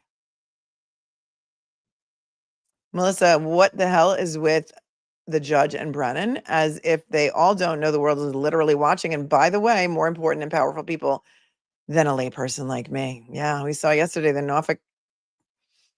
Norfolk County Sheriff, I think, was indicted for having 3 maintenance workers come and fix his boiler at his house or something like that. And he's facing, I don't know, 60 plus years in prison for that. It's a federal crime. It's crazy. Technically perjury says for Welcher, anything you can do, I can do better. That's a great one. Good one. Welcome to Gen C. Enjoy your commentary. Bring on the defense. Thank you. Just say no to sideswipe volunteering. Elizabeth, thanks for your super sticker. Lala, reminding everyone to press the like button. We can do it. Helene, the confirmation bias in the key cycle he chose. Yep. Yep. So many things are wrong with this case. Do we know how the jury reacted? I don't have X. Let me see if Sue tweeted anything. Give me a second to just get through some more of these. Tracy, I don't know why, but I watched a few recaps yesterday. I was so stressed out. I had to take an extra sleeping pill. If you know, you know. What is the time, Mr. Wolf, by Southside? What's the time, Mr. Wolf, by South Side of Bombay? Thank you, Ria. Tuning in from New Zealand. Melanie, do you remember who is the Commonwealth calling in rebuttal of ARCA? Welcher or Manchan, and we might not be done with his BS yet. Well, he said he was going to if he didn't have enough time. I think it was going to be Welcher or Bert. Now I don't remember. You guys remind me in the chat. But yeah, Justin's like, I can't believe I've 1% found Welcher likable. Ash Axiom said I had a Brennan nightmare. Is anybody else dreaming about this case? It really invades your soul. This case can invade your soul, and it's exhausting. Take breaks when you need to, because it's exhausting. And so I don't remember. And so I don't know if we're done with his BS, but it seems like they all were able to testify about their most supplemental reports. But are there other reports that they did to refute the testing of ARCA? I don't know. So the answer is, I don't know. I may be wrong. Have you seen Maureen Hancock fan page? No. No. Thank you, genius Dr. Alessi Saves the World. Hulda from Iceland. I've also heard that she is friends with Judge Cannone and that she's against Karen Reed. So I don't know if I can promote anymore. Sorry, not sorry. Terry says, when we go on our road trip for the verdict, let's bring Eugenia nice gifts. Love you, Melanie. Yes, yes, yes, yes. It's a great idea. Tom, thanks for becoming a member. Best gun losing detective. Is there a decision on the Rule 14 motion? Not that I'm aware of. Not that I'm aware of. Hard to tell what's making my hair fall out faster, Welcher or stage 4 BC. Oh, I'm sorry, Connie. I'm sorry about that. Sending you all the healing vibes. Poll. Better case, first trial or second? Alba Gamer says, definitely unlikable. He's the most annoying to date. Ashley Lauren points out the 3D scan is off by 3 to 5 centimeters, equals 6 to 10 centimeters for the hit at One Meadows. Thank you, Ashley Lauren. T.S. Tolkien is yelling at Welcher to close the laptop. Ham sandwich, pizza, and pancakes. We're all headless cupcakes now. We all popped off. Christina Rosario, thanks for becoming a member. Traveling Mary. Oh, WTF. With a whole bunch of other letters. OMG, my head is popping off. I can't. We're all in the same joke. We're all in on the same joke. And Monge, I was reading a chat on X with Jess Machado and others about DePetro's behavior in the courtroom.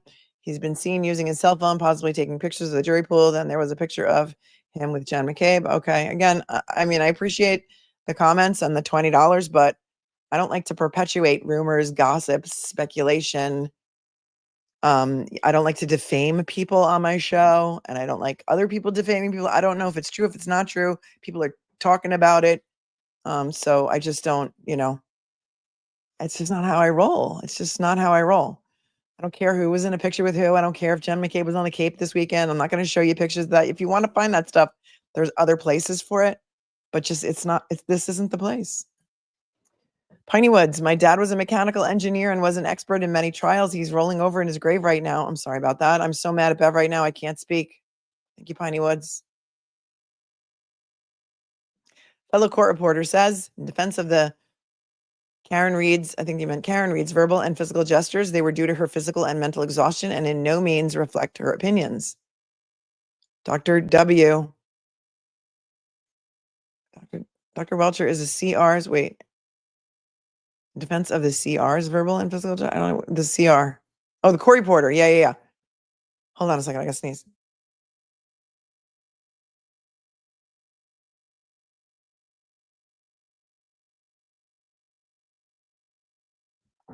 The court reporter. Okay. Yeah, she must be exhausted. I don't think it reflected her opinion at all. I think she was glad to be done for the day. Imagine talking into that thing all day long. It's exhausting. It is a court reporter's worst nightmare because he talks over everyone, and there can only be one person talking at a time. I wasn't at all. Were people making fun of her in the chat? She's doing the Lord's work.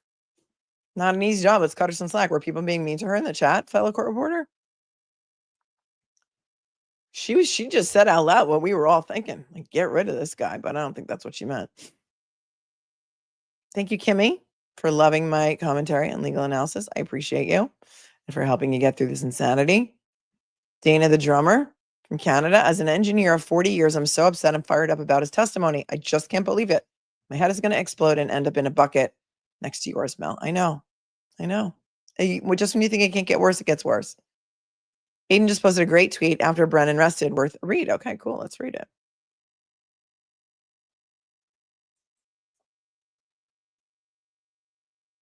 Let us read it.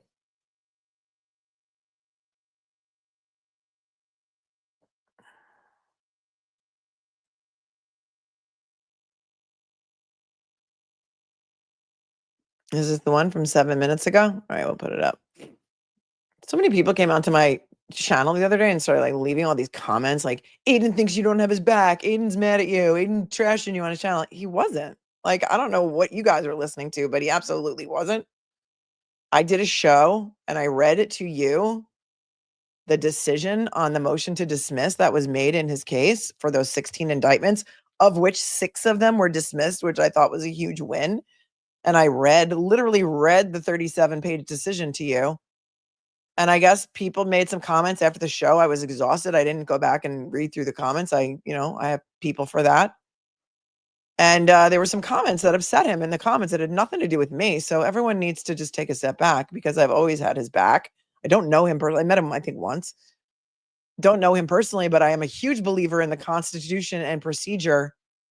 And, the First Amendment, all the amendments and the rights, and people being falsely accused of things outrages me. And I am outraged by what they're doing to him. It's very clear that they're trying to railroad him. Do I agree with his methods all of the time? No. But what you need to understand is that those are allegations, and everything that was stated as fact. What the hell just happened with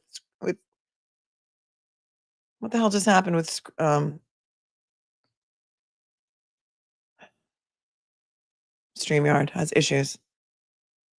Everything that was stated in that decision that the judge made was stated as fact for purposes of the motion. It doesn't make any of it true. They're going to have to prove it in a court of law. So I don't know if people were confused by that. I really don't know. But I think he's under a lot of stress, and he is rightfully so outraged. And that's that. That's the last thing I'm going to say about that. All right. Here's what he wrote 7 minutes ago. When Hank Brennan was first appointed special prosecutor, he said that he had 2 core obligations: making certain that Karen Reed received a fair trial and ensuring that the facts surrounding John O'Keefe's death are fully and fairly aired in the courtroom. Yes. People will disagree on whether or not she has received a fair trial, but everyone must agree that Brennan failed to fully air the facts surrounding John O'Keefe's death in the courtroom. The Commonwealth has rested its case without calling, number 1, the fired lead detective; number 2, the lead detective supervisor who was at the CERT team search, got demoted, went through my phones and Karen Reed's phones in a failed attempt to get us charged with conspiracy, and signed off on all of Proctor's reports. Number 3, the homeowner who never came out of the house, got rid of his cell phone the day before a preservation order was in place, and said he butt answered a 2:22 a.m. phone call while plowing his wife after drinking all night.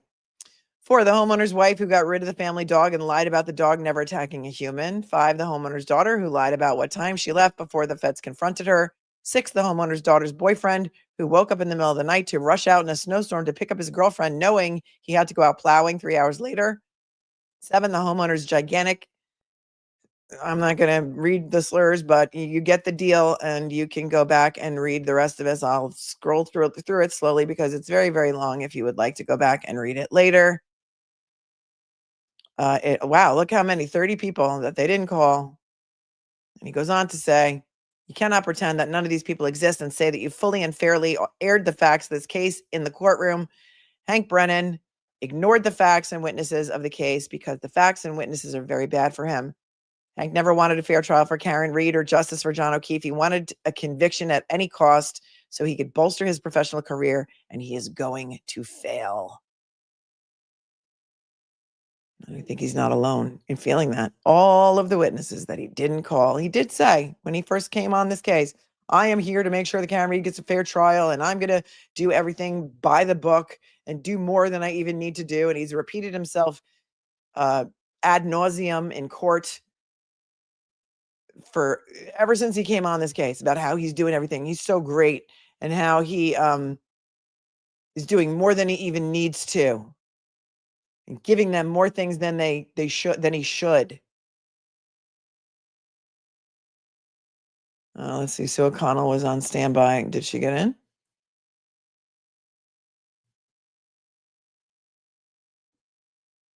Hang on.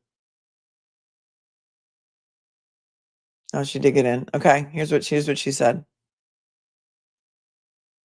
So we're going to get a glimpse into what the jurors are doing today by listening to Sue O'Connell's Twitter. And I'm putting it up here because that way you guys don't, or somebody doesn't misquote me as saying, this is what I was reporting, because this is what Sue O'Connell from the courtroom is reporting 2 hours ago. I'm in the courtroom taking notes. I'm in the courtroom. Room is dark, image on screen, jurors paying attention. A couple are taking notes. One juror is looking entertained during the tense exchange between ALESSI and Welcher. 8 jurors are taking notes. A juror laughs at Welcher, saying he can't see through the wall. Yeah, that was a joke that probably fell flat. She says, a reminder, I'm not posting verbatim or complete testimony. The same juror is laughing after the angry exchange between ALESSI and Welcher. As ALESSI says, next topic, several jurors write in their notebooks. Jurors are paying close attention. One juror is shaking his head back and forth as Welcher explains how this is a 3D image. Oh, so perhaps there's one juror who understands video editing, 3D scanning. That would be interesting. Sidebar, an hour ago. Then one juror is smiling and nodding his head up and down with his head down. As ALESSI says, would be surprised to learn it's 5 inches. 5 inches in the suspension. I think he said something like 3 inches up and 2 inches down, or the reverse. Yeah, he didn't know anything about the suspension. 14 jurors write in notebooks when ALESSI says assumed. Oh, so that was important to them, right? I mean, we can just glean by who's taking notes about what they deem to be important, because people usually take notes about what they think is important. One juror is writing a lot in bursts during the suspension testimony. He also did the same thing during yesterday's math calculation testimony. Karen Reed passed a note to Alan Jackson earlier. Jackson just walked up to ALESSI. ALESSI comes to the defense table, returns to the podium, and returns to the suspension topic.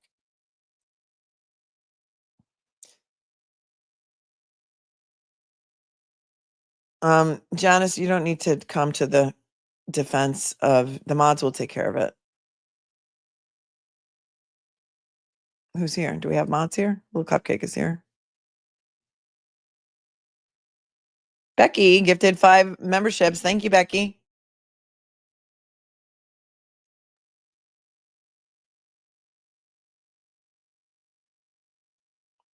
Little Cupcake, amazing moderator, says Turtle Boy Daily News is an amazing, thorough resource for all details in this case with receipts.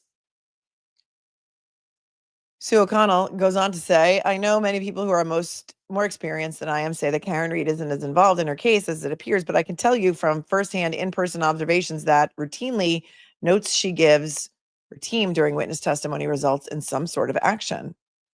A couple of faraway stares in the jury box, as ALESSI says he just had 2 more topics. ALESSI confers with Jackson to Reed while Welcher boots up his laptop. Reed is working on her laptop. If the witnesses had properly followed the courtroom and witness rules, we wouldn't be waiting for his laptop to boot up. Just saying. Defense table is very active during this trigger testimony. ALESSI done, morning recess. A lot of activity in the courtroom during the recess. Welcher asked if he should change his flight. Unknown. Defense seemed very busy. We are back.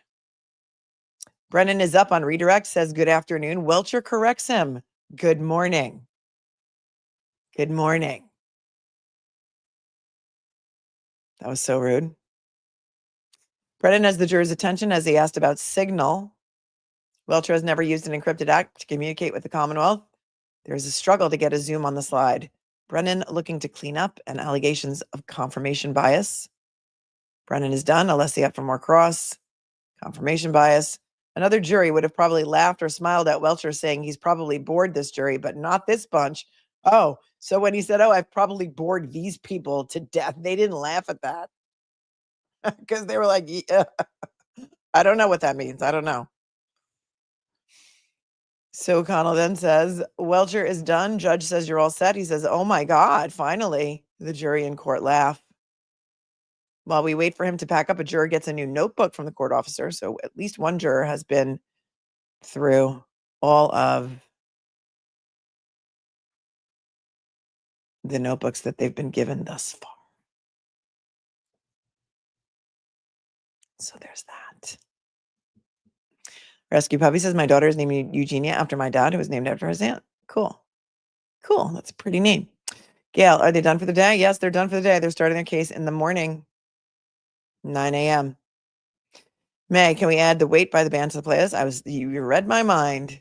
Take a load off Annie.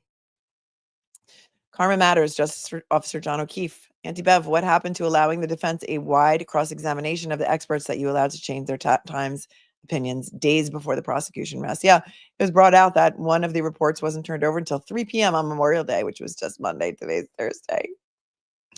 Athena, Aperture resold in January 2025. Judd is rolling in money. Becky's Blue Eye Paranormal gifted 5 memberships. Thank you, Becky. You're awesome. Who do I think will be the defense's first witness? I think they may start off with one of the crash daddies just to dilute everything that they just heard from Welcher and point out all the reasons why he was wrong.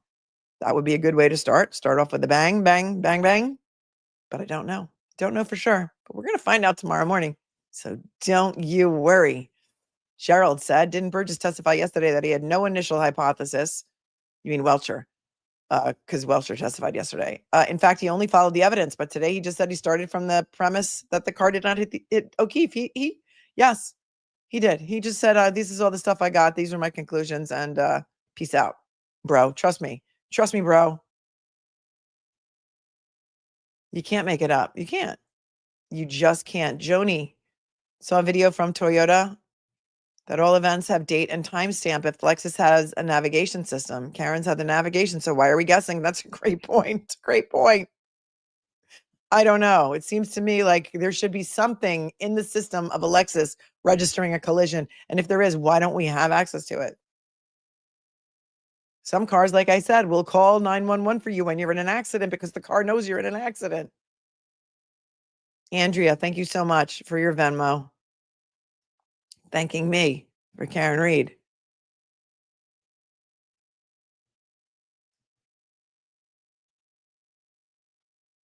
Okie dokie. Does anybody listen to 99.1 WPLR in Connecticut? Anybody know what that is? They want to interview me. Should I do it? I'll defer to you. Do you listen to it? Chaz and AJ in the morning? Anyone? I need to know if they're pro or anti Karen Reed. Does anybody know?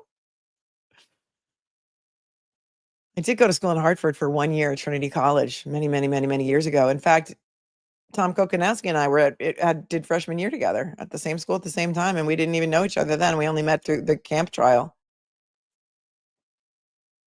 Henrik says yes. Somebody else says no, run away. Oh. Let me know. Somebody says do it. Somebody says yes. Yes, do it. Yes, do it. Yes, do it. It's a great channel. Classic rock. All Injustice says.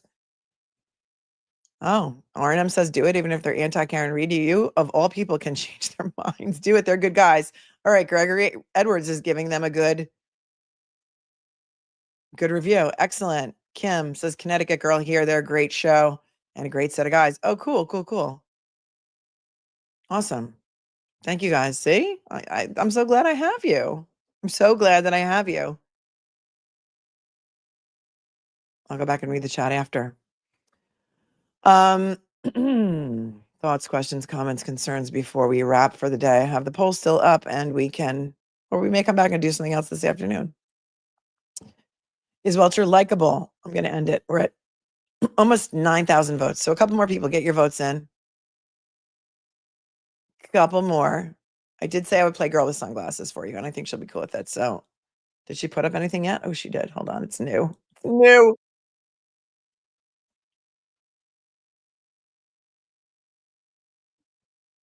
Oh, she got banned from TikTok. She needs our help. Our girl needs our help. Girl with Sunglasses needs our help. I'm going to play this so anybody who's on TikTok can help her out. For some reason, TikTok banned her, and I don't know why. She did a live last night. Okay.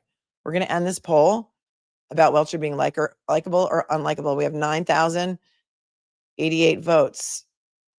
And the final results are 96% of you said he's unlikable, 2% say neutral, and 1% say likable. And we had 9,100 votes. All right. My new girl with sunglasses, she's my new girl crush, needs our help. And so that's what we do here. We help. We're here to help. She needs our help. We're going to help her. And I'm not sure exactly what it is. And I hope she doesn't drop a lot of F-bombs. But if she does, just hang on to your virgin ears for a second. It'll be over in a minute. But we got to help assist that out. So that's what we're going to do. That's what we're going to do. I thought that was a way for me to full screen this. I don't know. I don't even know how to use TikTok. My kids are like, you got to learn how to use TikTok. I'm like, I have no idea. Somebody's supposed to be helping me, but they haven't been helping me yet. Hang on for 1 second. Just take it off and see if I can full screen it. I'm on TikTok. I don't really know how to use it. So I try and post things occasionally, but I'm not very good at it. Hold on.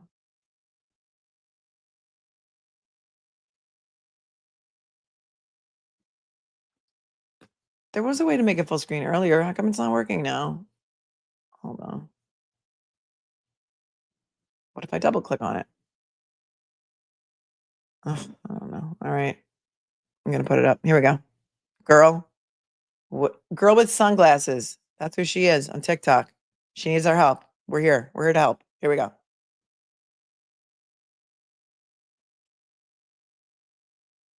Wait, she didn't stop. This is the beginning. Here we go. Come on, man.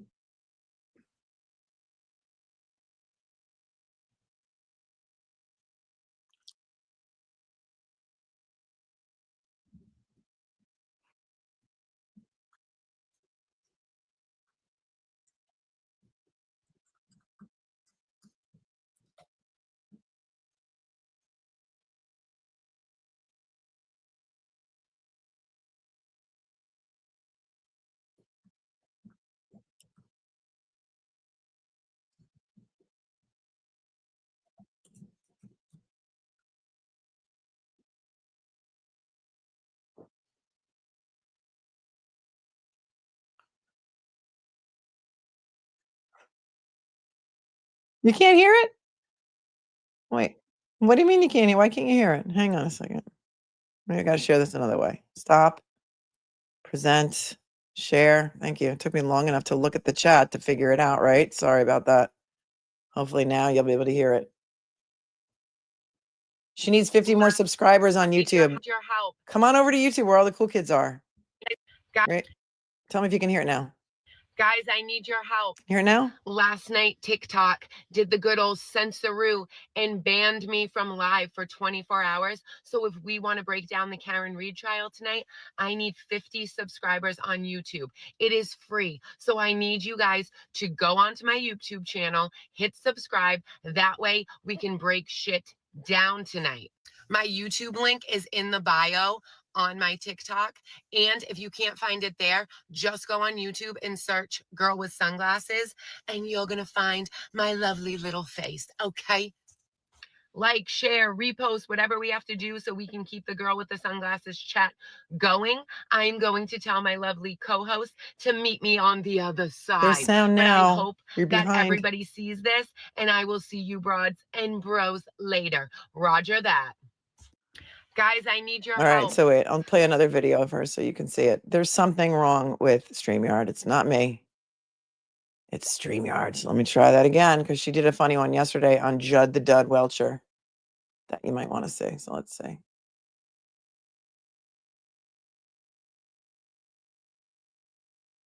All right. So again, language trigger, maybe. I'm not sure exactly what she says in this one, but this was from, oh shoot. This was from yesterday. Hang on.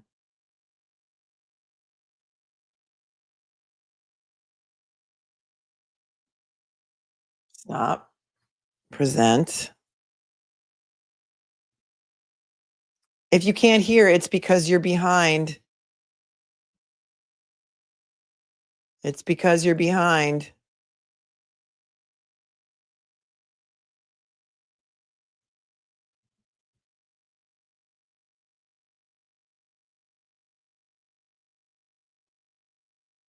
All right, here we go.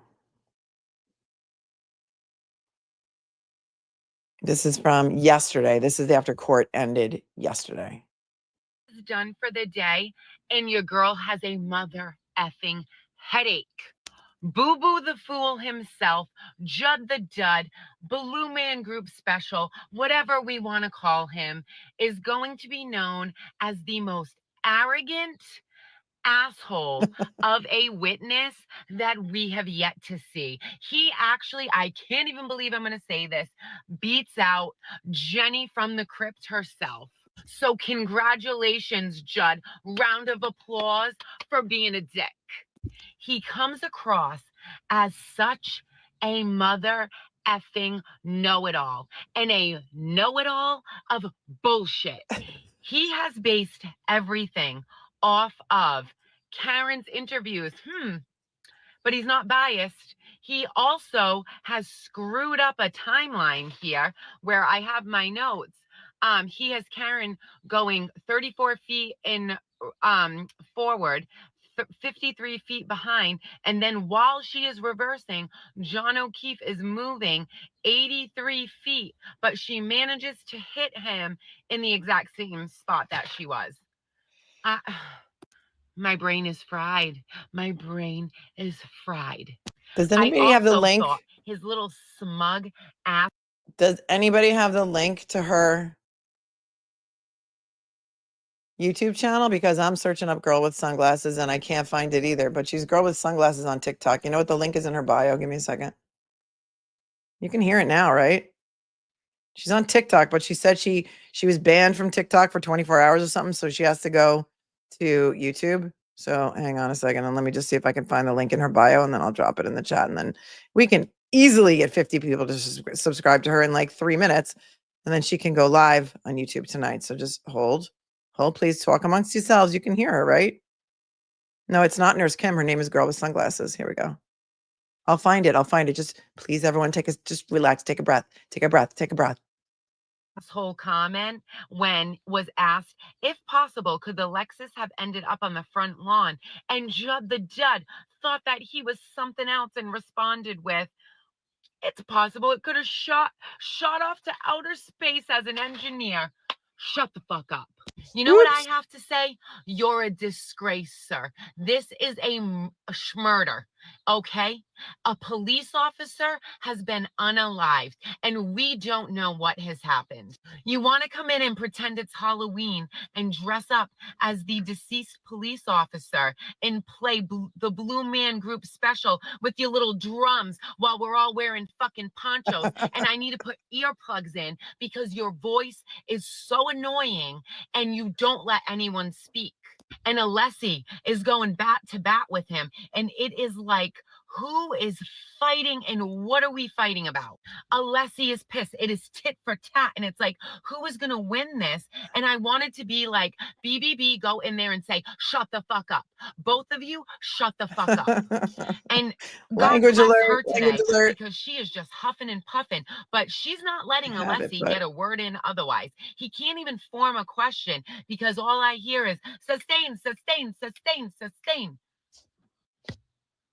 My brain cannot handle this. I actually can't even tell you what was accomplished in the afternoon because I just felt like I was in battle of who could speak over who the most. And then we end up with a voir dire. And I get it because I am pretty sure that homeboy, Judd the Dud, was using medical examiner photos as if he is the medical examiner, which we know you're not. But regardless, we're going to touch on that anyways tomorrow because ALESSI is only halfway through, people. Halfway through. But I look and you see BBB is like And then I look, and you know, the lady that is speaking, she literally goes, I'm like, bitch, I'm with you. Done. We are done. I'm going to deep dive into whatever mess I can figure. I need to re-listen to everything. And then we are going to deep dive in at 8:30 and talk all the shit. Okay? So be there or be square. Roger that. Court is done for the day. Hold on, it's and gonna your girl replay. has a mother effing headache. All right. Boo-Boo the fool himself, Judd the dud. All right, well, Blue girl, Man I Group can't. special. I tried even typing in her username because when I try to link it, youtube.com/girl with the sun, GLASSESSS is how it's spelled. GLASSESSS. I don't know, maybe because, but then when I go to YouTube, it says this page isn't available. Sorry about that. So I would love to help a girl out, but I can't link it. I don't think her name is Katie Clarkson. I don't think so. Ashley, thank you, Ashley Bouchard.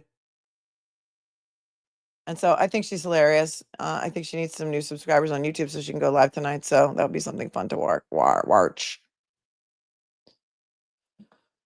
Sunglasses, ESSESSS. Yeah, I don't know. Put a 2 behind her name. I don't have the patience for this right now. Somebody said they were going to email me a link and then I'll drop it in the chat and then we can all take a little break before we move on to another topic. But do you find it? Put in number 2 after her name.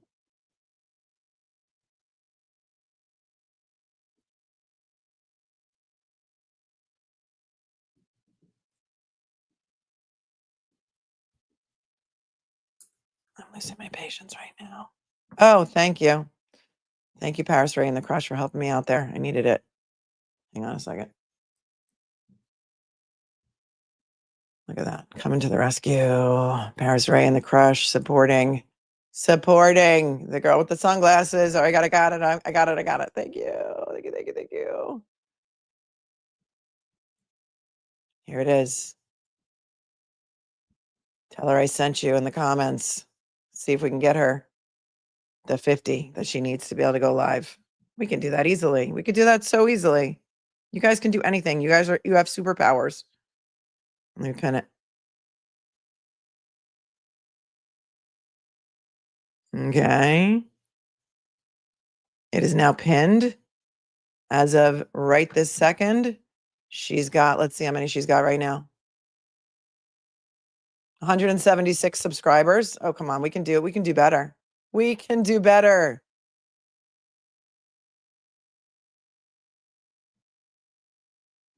You know we can. So let's see how far she gets from 176 subscribers because she's a TikToker, you know? Let's do it. All right. Thank you, moderators, for keeping it classy today. Not so easy, but you know, we do what we can. We do what we can. Let's see what we're gonna do here. What are we gonna do here? We're gonna do something fun to play us out. And I got to get back to some of these people about these interviews. I mean, you know, everybody wants me. It's not easy. Kidding. Kidding. I'm going to play you. Let's play some Paris Ray and the Crush to get us out of here. And then what I suggest that you do, this is my new favorite of the week. They had an album release party the other day. It was really, really fun. One of my kids is in the band. So you know what? I have a platform. I'm promoting them. I don't care if you like it or not. But a lot of you do like it. So here's what we're going to do. We're going to have Paris Ray and the Crush, my new favorite single of theirs from the week. It's called Oversharing on the Internet. Go sub up to Paris Ray and the Crush too. And please also stream them on all the socials. Here we go. Enjoy this song because I love it. With all of my heart.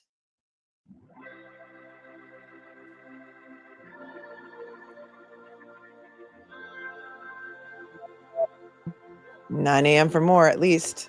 I'm a first place champion, gold medal Olympian. Man, I take the cake when it comes to overthinking it. I don't want to be this way, but I don't know how to change. change. Cause I care too much about everyone's opinion, like she's stuck up, or who does she think she is? I'm a basket case study on anxiety.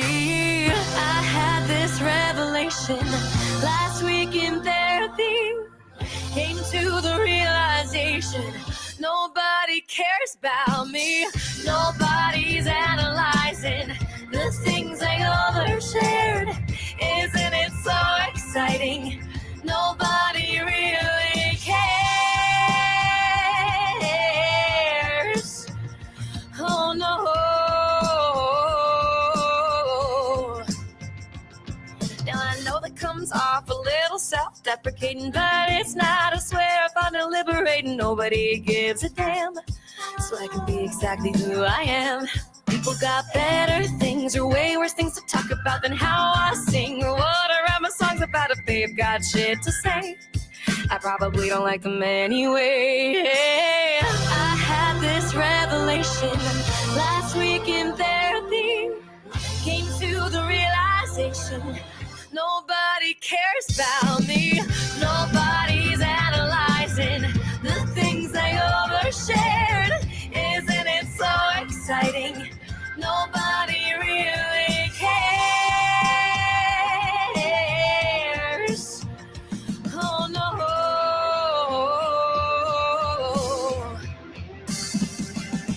Nobody, nobody, nobody. Nobody, nobody, nobody. Nobody, nobody, nobody. We're not doing great, but we're doing our best. Oversharing on the internet. All my favorite people are a little depressed. And oversharing on the internet.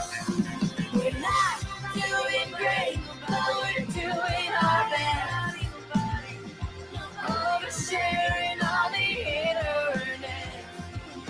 All my favorite people are a little depressed. And oversharing on the internet. Nobody, nobody, nobody. Nobody, nobody, nobody. Nobody, nobody, nobody. Nobody, nobody, nobody. Nobody, nobody, nobody. Nobody, nobody, nobody.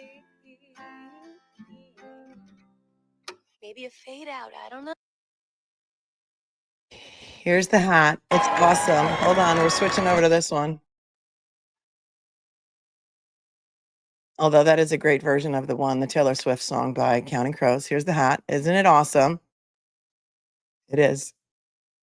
I'll allow it. One more. This was their tiny desk contest video for let's try and get on tiny desk. So let's get them there. We can do it. Let me know if you can hear the volume because StreamYard is glitching again. The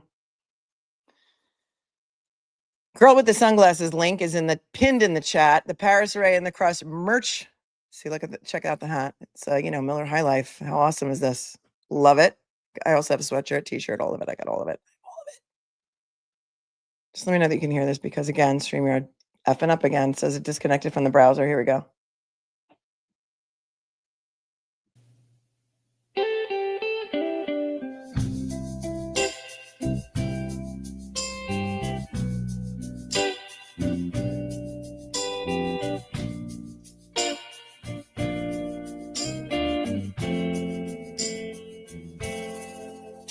New York had an earthquake, a whopping 4.8 on magnitude. Just fault lines and friction, but it got me thinking how I didn't know what to do. This lack of preparedness is making me anxious, so what else is new?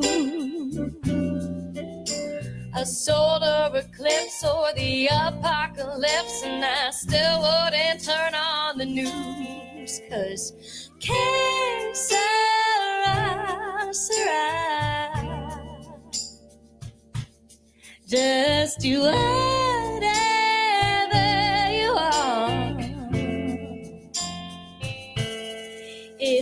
today is our last day, I hope we go out with love.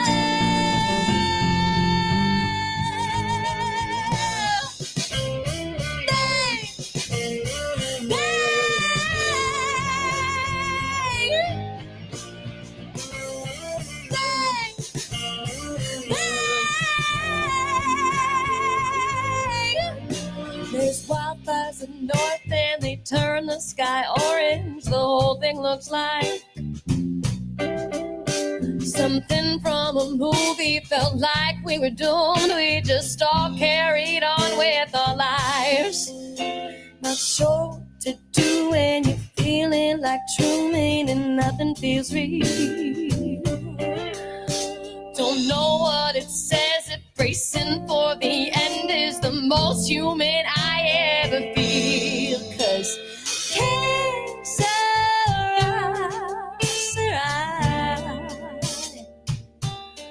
I'll just do whatever you want. If today is our last day, I hope we go out with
Isn't that awesome? All right. We like to support. Support. Support. Oops. Oh, okay.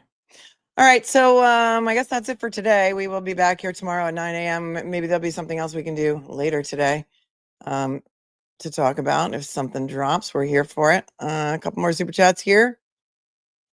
Thank you, Mrs. Bouquet, so very much.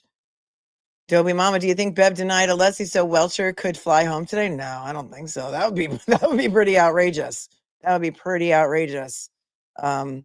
So there's that. Thank you, Ms. Bouquet. Leslie, thanks for becoming a member. Carolyn says, so ramped up, I had a gummy and I'll allow you to do it. Thank you. Kate Carr, thanks for becoming a member. Ashley Bouchard said, I told her you were playing her. She's so excited. Oh, good. I hope that, because she did say she needed more YouTube subscribers, right? Not other TikTok subscribers. Ashley, tell her to come over to YouTube where all the cool kids are, because she'll get better viewers on YouTube for her lives, I think. And also it's easier to navigate. And also she can get a free version of StreamYard to do it from. If she has any questions, she can just reach out to me. I'm happy to help. I'm happy to help. Thanks, Aunt BB. Said you mentioned blood on the shirt, etc. I find it sus that nobody testified about any on the hoodie.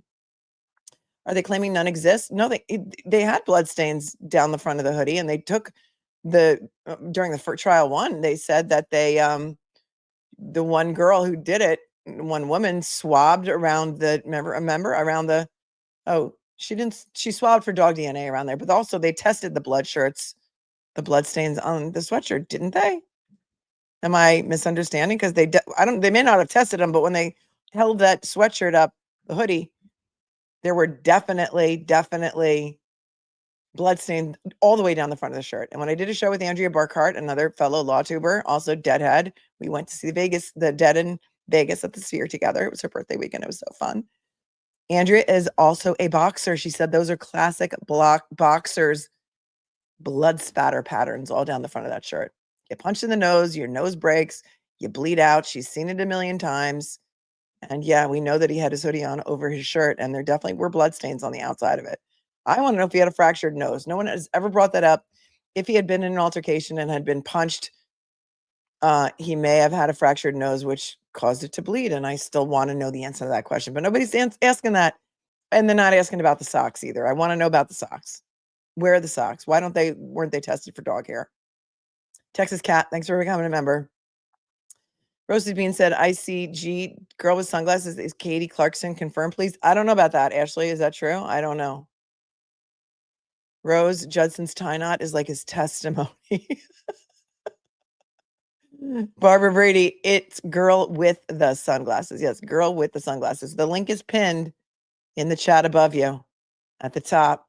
It is pinned there for you. Her name is Lindsay. Thank you. So it is not the other person. It's not Katie Clarkson. Nope. Her name is Lindsay. Thank you, Ashley.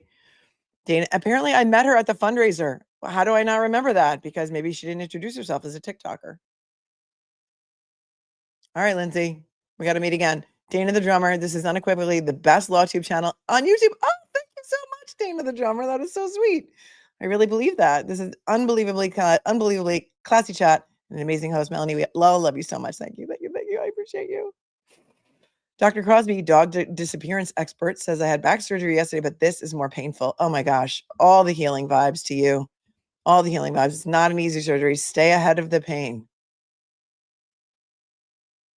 Feel better soon, please. I know you're supposed to get up and walk around, so as much as you can. Whatever your doctor said, do. I'm not a doctor. I just play one on TV. Lucid Visionary Girl says, please tell me what is going on. Non-blondes is on the list. Yes. However, that is not the title of the song. That's why I have problems finding it. But the 4 Non-Blondes song that you're thinking of is on the playlist. It has a different name. It is not called What's Going On. It's called something else, but it's on there. Yes. The mixtape. Ashley Bouchard said, girl with the sunglasses is at her daughter's school doing a project, but told me to tell you, thank you so much. Oh yeah, we're getting her there. We're getting her there. We're doing the things. We're doing the things and stuff. We love to help women helping other women. You know, that's what we do here. Creators helping other creators, because Duty Ron, I was on with Duty Ron for months when Ed Wallace was out on assignment in an undisclosed location, and I co-hosted with Duty Ron, and I did that for, I don't know, maybe like 50 shows before I even thought about starting my own YouTube channel. So listen, so always, if you can help give somebody a boost, why not do it? Dennis the Menace, it's not Katie Clarkson. It is not Katie Clarkson. Her name is Lindsay. Thank you. Yvette, hey, hon, can't access polls from my phone. Any suggestions? Thanks. It's because it ended already. I ended it earlier. So it was up there for a while. And I think if you don't click on it, it goes away. And I don't know. Do they not come up on phones? I don't know. Maybe you have to get it from computer. Yvette, honestly, I don't know. Does anybody know? Does anybody know? Okay. Well, Yvette, I can't help you because I'm technologically not very smart. How dare you says, oh my God, I love her voice. Girl with the sunglasses or Paris? She's amazing, right? They're both amazing.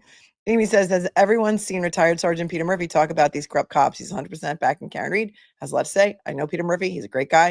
I know him pretty well. He's awesome. He also was on Billy Bush's Hot Mics. Sevo Girl became a member, as did Rebel became a member. Mama, she is here. Love you, Mel. And Paris Ray and the Crush is so great. I know the entire album is out on Spotify, Apple Music. Let's get them to 100,000 streams this week because they deserve it. And also now I see that the audio for the whole album is up on their YouTube. That's easier to find. Just YouTube, search up Paris Ray and the Crush. And thank you all for spending part of your day with me today. Anyway, we didn't even make it to lunchtime and we're done here. You want to hear How Dare You? Yeah, we can do that. We'll have How Dare You play us out. That's Derek Carney. He's amazing. He wrote a Karen Reed anthem. It's called How Dare You if you haven't seen it. The AI on it is crazy good. He's in the San Francisco area.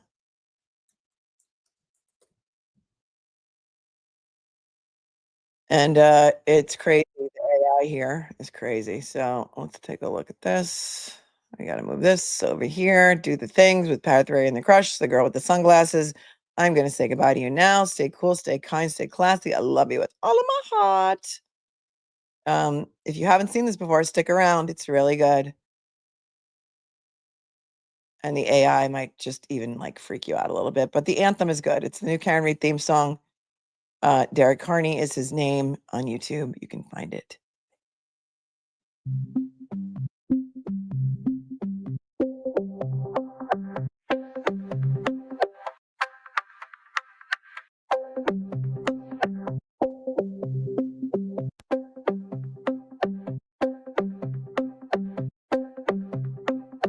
Won't find a fingerprint, how dare you?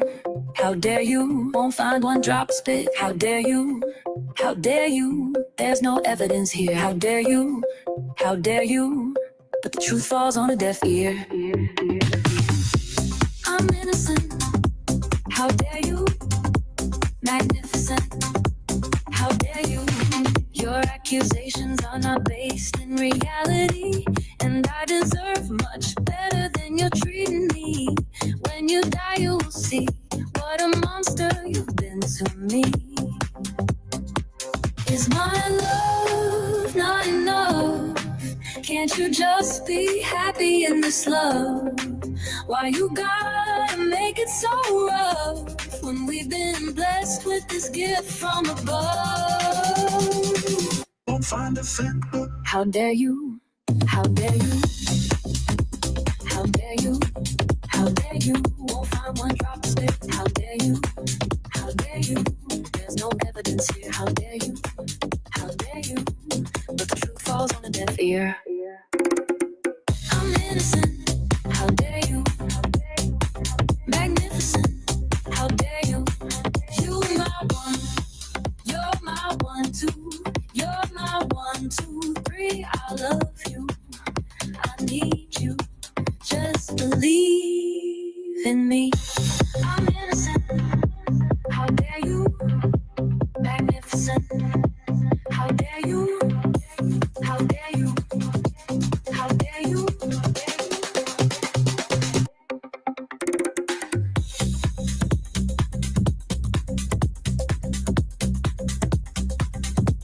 How dare you? Is my love not enough? Can't you just be happy in this love?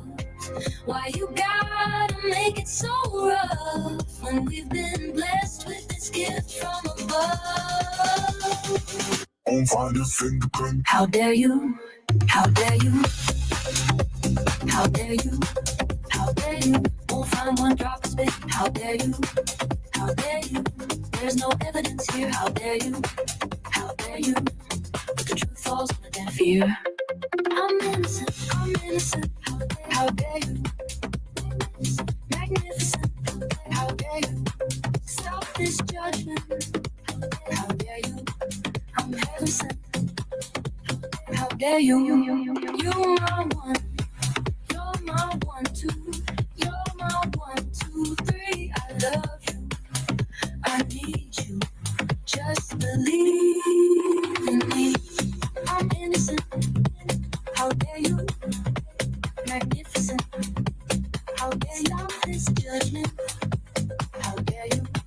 I'm heaven sent. How dare you? How dare you?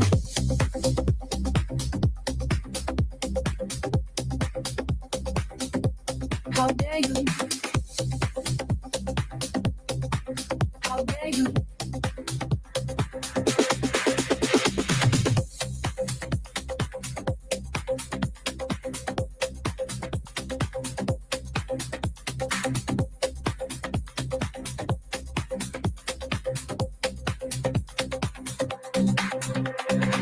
I'm innocent.